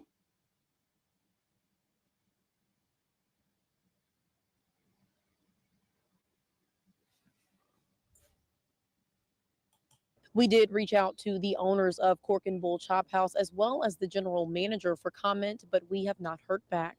In Chesapeake, Markeisha Jackson, 10 on your side. Y'all see the video of them black women that was fighting in a nice restaurant and they booty cheeks was all out and like chesticles was exposed? A group of black women that had just sat down and were not served No, I didn't, but I will. yet, and like a fight broke out right in front of them.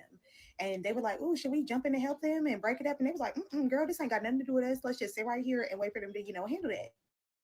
So ultimately, the staff went and handled it, got them people up out of there. And then when it was their turn to get started, they came around and was like, "Yeah, we're not serving you because like your kind like to fight." And these black women, I wonder if they actually said that. were appalled. They were like, "I cannot believe this is happening to us." Wonder if they actually said that, because it's like too convenient. Like something like that is just reeking Jesse Smollett.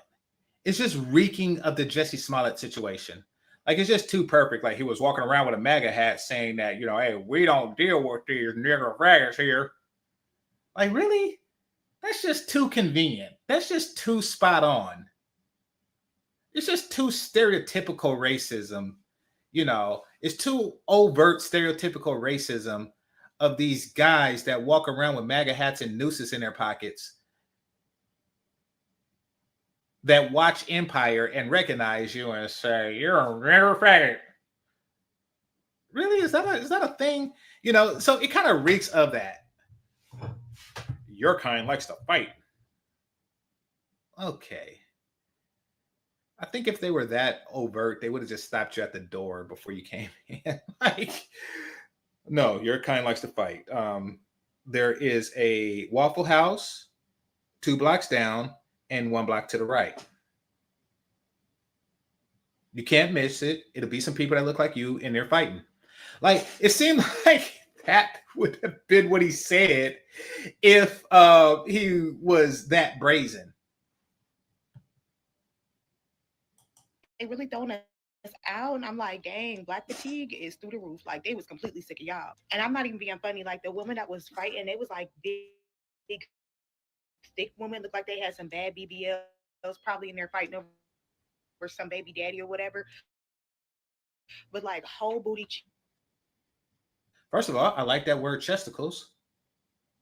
I think it applies more to small titties, but I like the word nonetheless. And I will be using that in the future. And I'm going to see the video.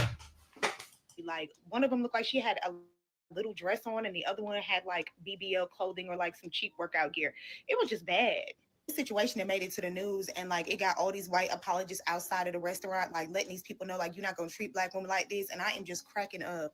This is another reason why some people do not eat at places that do not require a dress code. Like, I will eat in the house or get my food to go at certain places once I start noticing that there's certain characters up in there. And it looked like this was a pretty decent or nice restaurant. Like, why does this girl look like she wearing a workout outfit? She came there on a mission. I don't care. I started paying attention to the clientele up in there. Like, once certain people start sliding up in there with certain attire, I'm like, this is not where I want to be seen. Time to go. That is so embarrassing. Thank God you. Bitch, you're fat. Hold on. I'm going to call my friend. I'm going to give y'all proof I don't mess with fat bitches. Hold on right quick. I'm going to call a friend.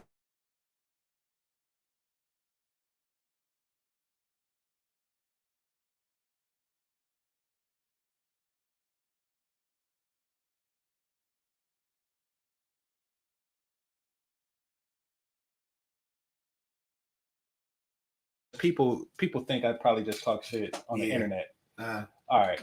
How long have I known you? 17. No, well, 15 years. 15 years? 15. Do I fuck fat bitches? No, I do. He don't. All right, there you go. My brother. He don't. Hell nah. I do. Give him to me. Huh? Give him to me. I most certainly will. And you know I always do. Remember the Mexican chick at your cousin's spot? Yeah, I remember. You funny. Yeah. All right. I say that because she on the screen right now. I'll fuck her.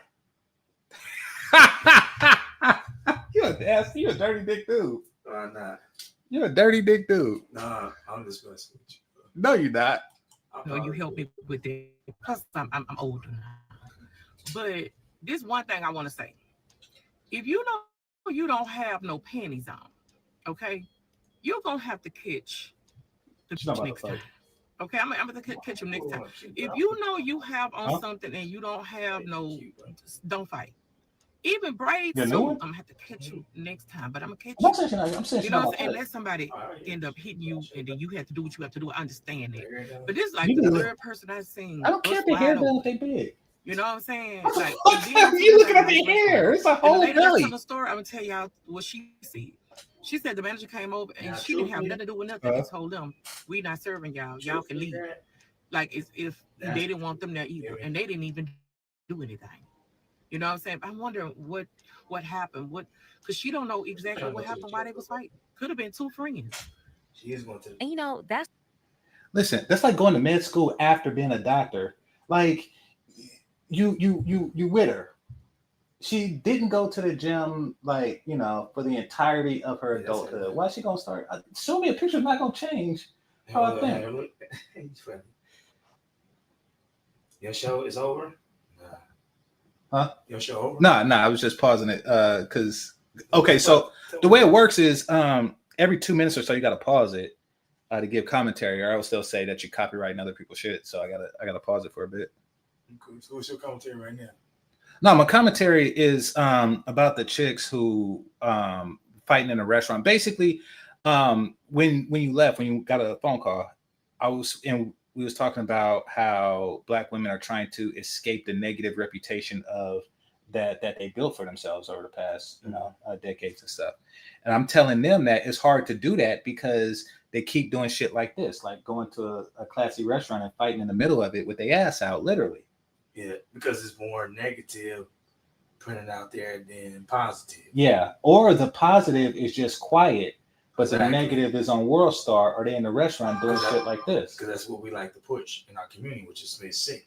Yeah, exactly. Because women like that, they need attention. They doing this stuff. But even men, women, whatever, they all does the same shit. As soon as something go down negative going on, but see, when the men we don't do that shit. But what I'm saying is, because take your son for example, they look at him and they know he's not about that life.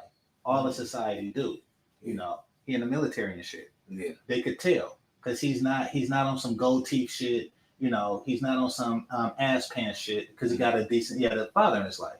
Yeah. So they could separate the men, but Keisha, they do this shit in business suits. Like they do this shit all the time in all the places. Yeah. It's sad but true. You got some charge over there? I got a charge. Yeah, I got it.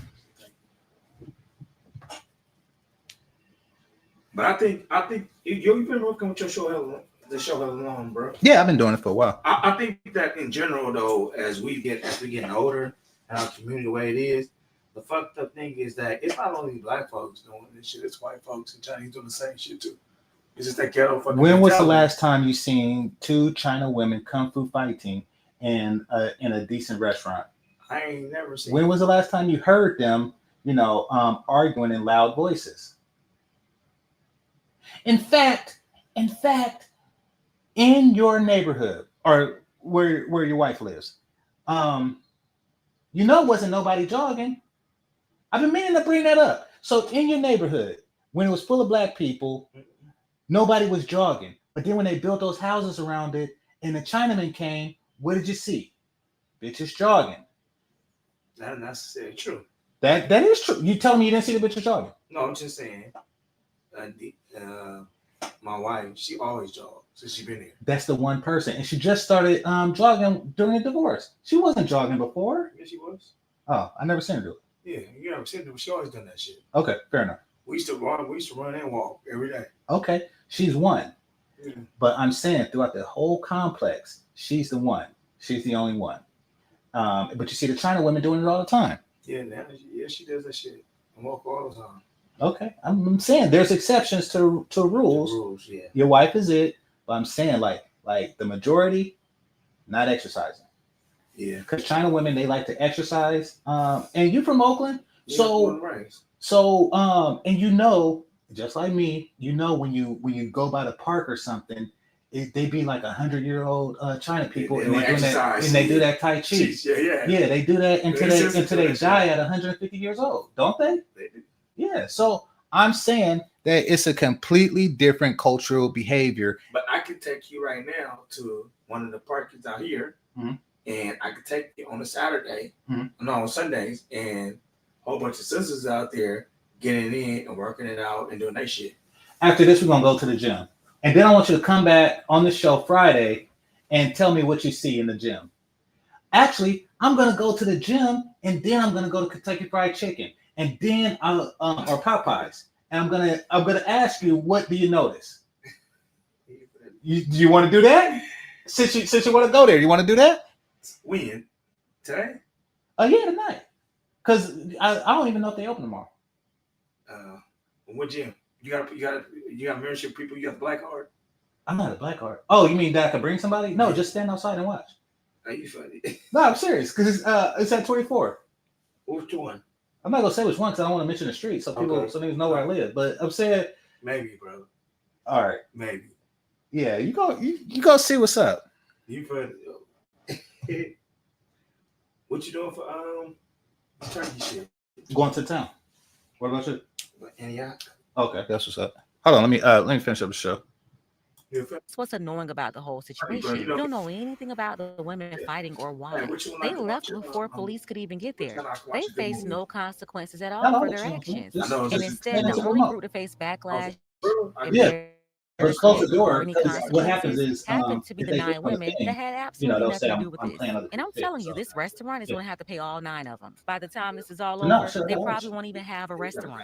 And the fact that they still haven't responded, their silence says everything. My question is, how are they going to kick out these people? Because these people got they are give me like 10, 20. They obviously not in the same party. These young women are accusing Cork and Bull of racial discrimination. From what I saw, a fight broke out between the people over him. They got kicked out, but then after they got kicked out, the manager or the server or someone came over to them and was like, hey, y'all got to go too, since y'all love to fight. They even said they weren't associated with them. Like, why are y'all associating them with them? You know what I'm saying? It could only be one reason, right? When it comes to the restaurant business, I have done every position that you could possibly do in a restaurant. Food running, bussing, serving, bartending, cooking, kitchen manager, front of the house manager. I've done it all. And that's... Damn, dude. Only restaurant I ever worked at was Burger King. This man was restauranting.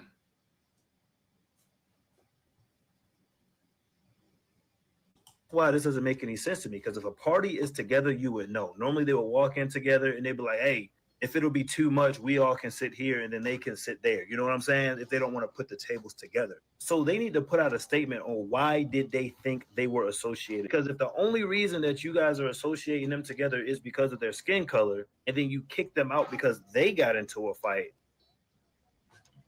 they got a case here. You know what I'm saying? I mean, it's not much of a case. Listen, if they gave them, if they gave them some free candles and a coupon for their next visit, I wouldn't give a shit. I wouldn't give a shit. Like, I mean, it's like, yeah, you got something there, but it's not nothing major. It's not nothing major.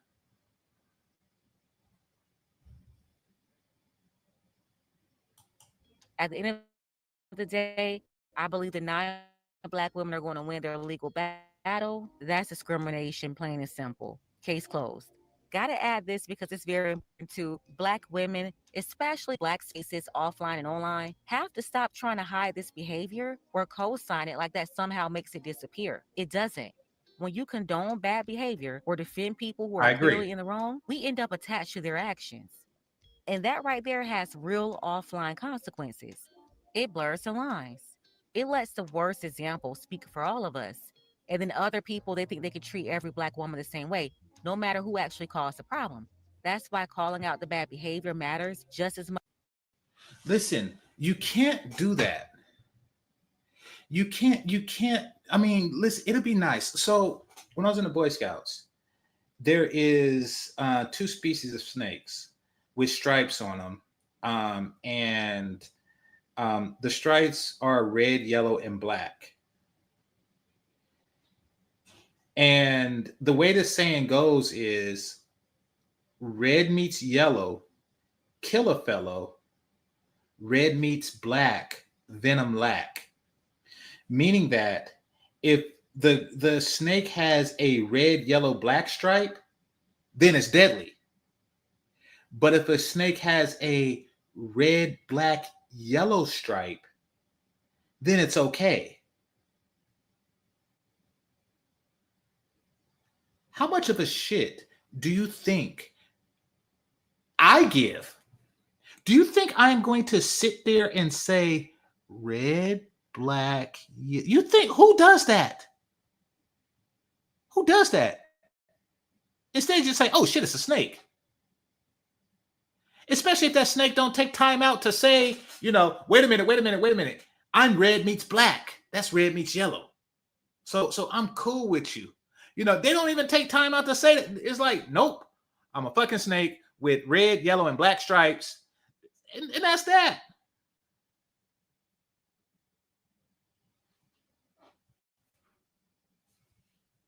I mean, once again, they may or may not do it. It's the whole right to refuse service thing can be, it's iffy. It's iffy.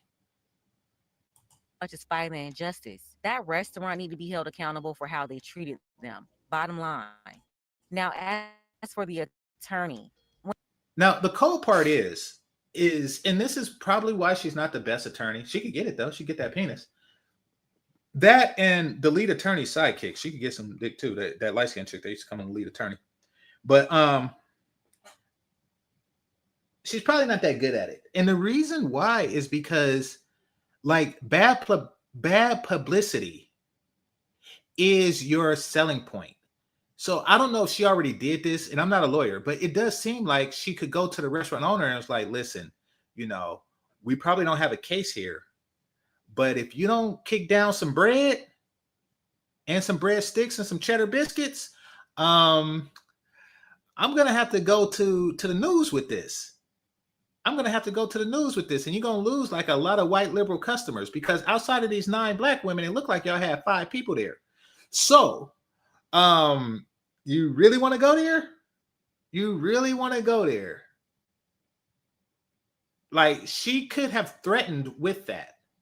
She could have started off with that threat, but instead she went to the press first. Possibly to say, "Hello world, here I am. I'm a lawyer, hire me. If you're involved in an accident, then don't call Dennis Sperling, call this chick." Like, she could be on some shit like that.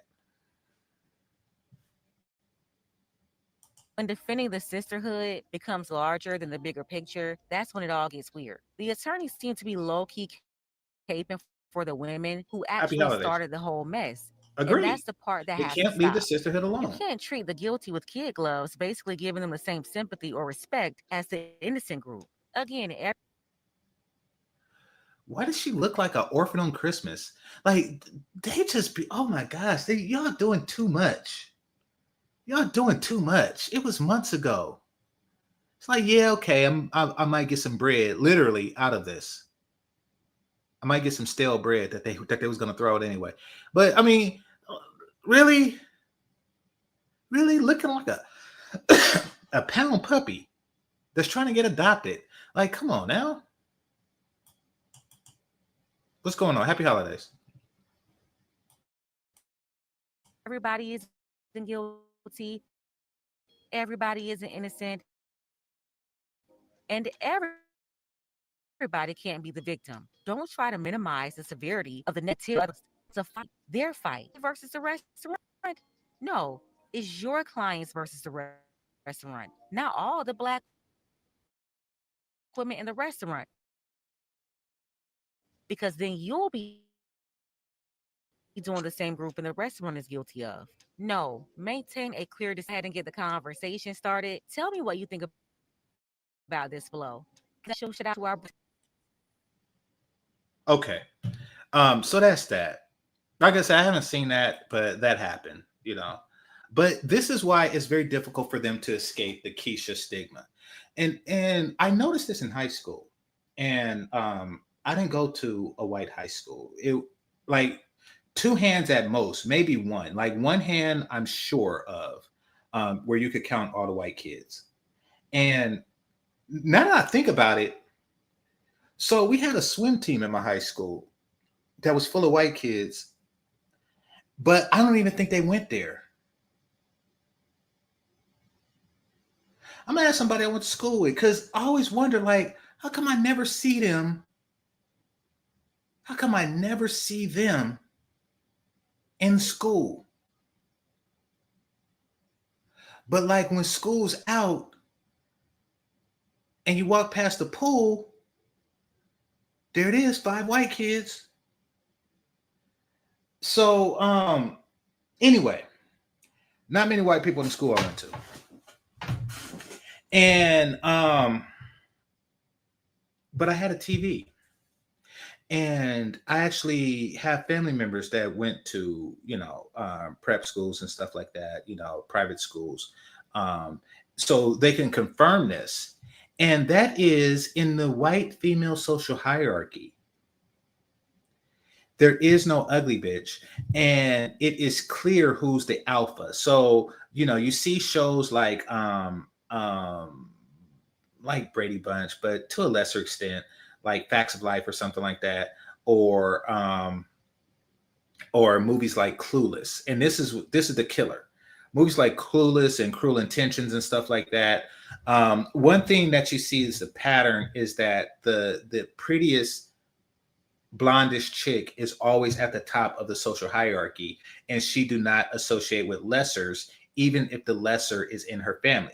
Meaning that if there just so happen to be a fat bitch, she would not be friends with. You can't sit with us, as they said on Mean Girls. You can't sit with us. That's the deal. That's the deal. They have a social hierarchy that excludes the undesirables. I say it excludes the undesirables. But in our community, the undesirables lead the fucking pack to where men find themselves having to negotiate with the fat bitch. You have to give them snacks, and you have to give them like a box of cereal to distract them so you could get with her friend. Tell me if I'm lying. Every time I go out, I keep like a Ziploc bag full of Fruit Loops in my pocket so I could throw it in. And then when a fat bitch is scattered for it, I get at their friend. Fucking. Actually, I got a homie that likes them big, as y'all heard. So he can take care of that.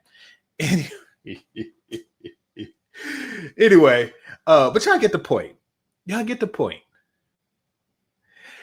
They influence the behavior of the more attractive women. Where in other communities, the attractive women influence the behavior of the lessers. It gives them a motivation to climb the social hierarchy. And the way to climb the social hierarchy is to climb up on a fucking treadmill and run the motherfucker. That's how you do it.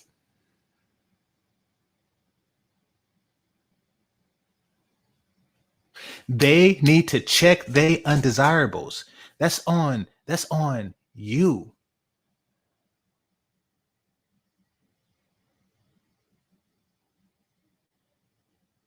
That's on you. Or I should say that's on them. Let me read some of your comments.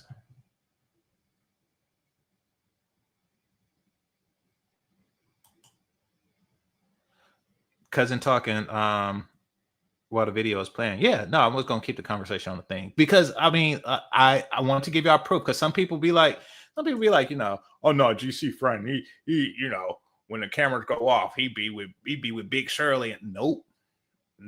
Now y'all got the evidence. Nope.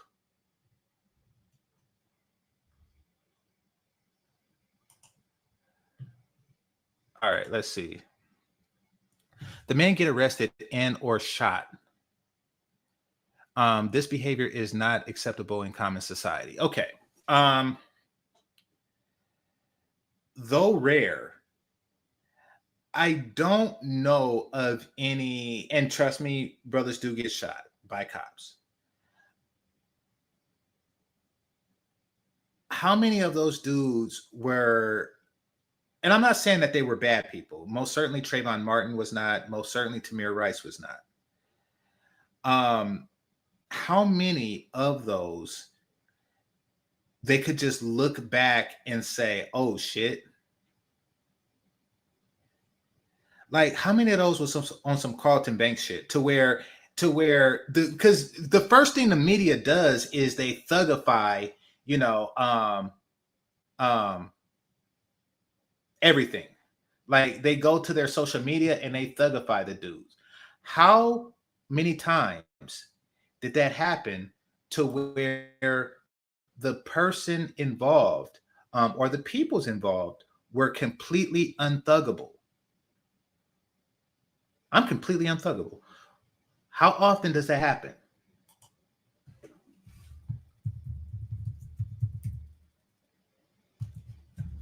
I'm going to show y'all something. I'm going to show y'all what I'm talking about.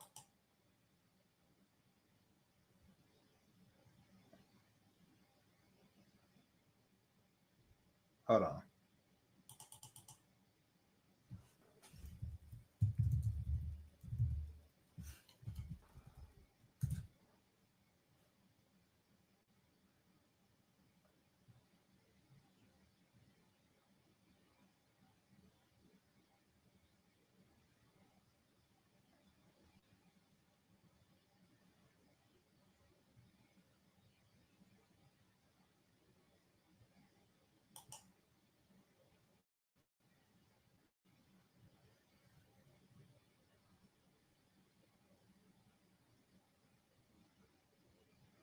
Damn, I'm trying to find it, but it's hard to find because I think white people call it something different.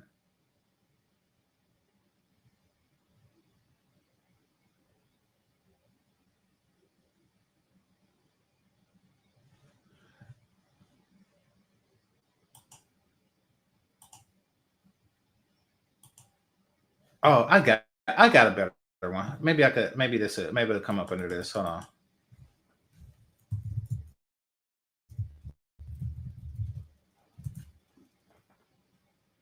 Hold on.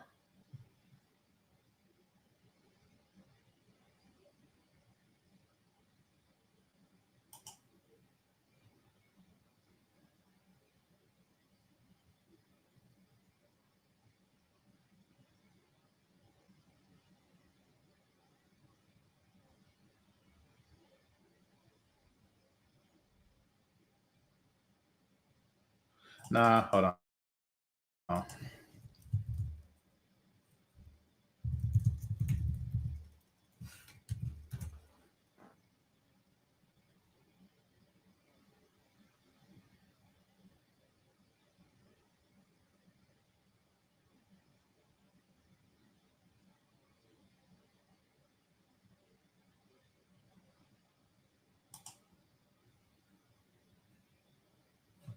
All right. So you are at a disadvantage when, after an atrocity happens, they go to your Facebook page and they see this. Far too many young men who were shot got something similar to this going on in their background, to where, it makes defense more difficult. It does. So you got to be careful. I'm saying, all right, I'm not even going to touch that subject any further because it's hard to explain without coming off as a Blue Lives Matter type nigga, which I'm not. All right. Let's see.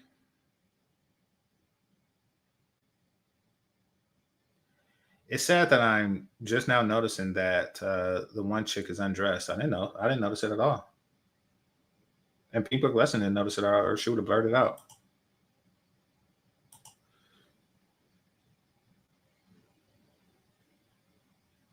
Yeah, the company's cutting costs before the problem gets out of hand. Unfortunately, you're dealing with a group of people, and that group of people have a reputation. But in the group of people also is demanding that society treats them as individuals when they want to, but treat them as a group when they want to be treated as a group. And that's what it boils down to. You know, if Kamala Harris won the election, it'd be like, we won the election. But when two bitches is fighting in a thing, there's no we there, is there? You want society to say that, like, oh, they're fighting, but black women, you know, won the election. Come on now.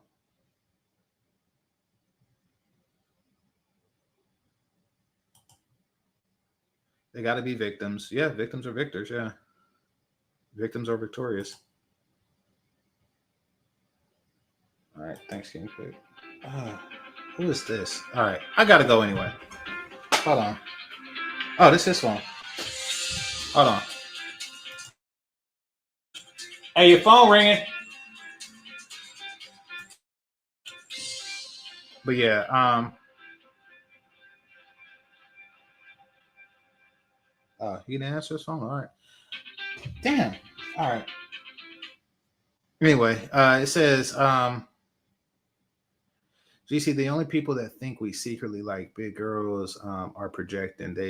They're usually due to never have attractive women at all. Well, I think that they're Southern dudes, because I got into a lot about that. Yeah, he just straight out accused me of capping. Like, hey, they're 80% big. What do you do? Like, fuck that. What the hell?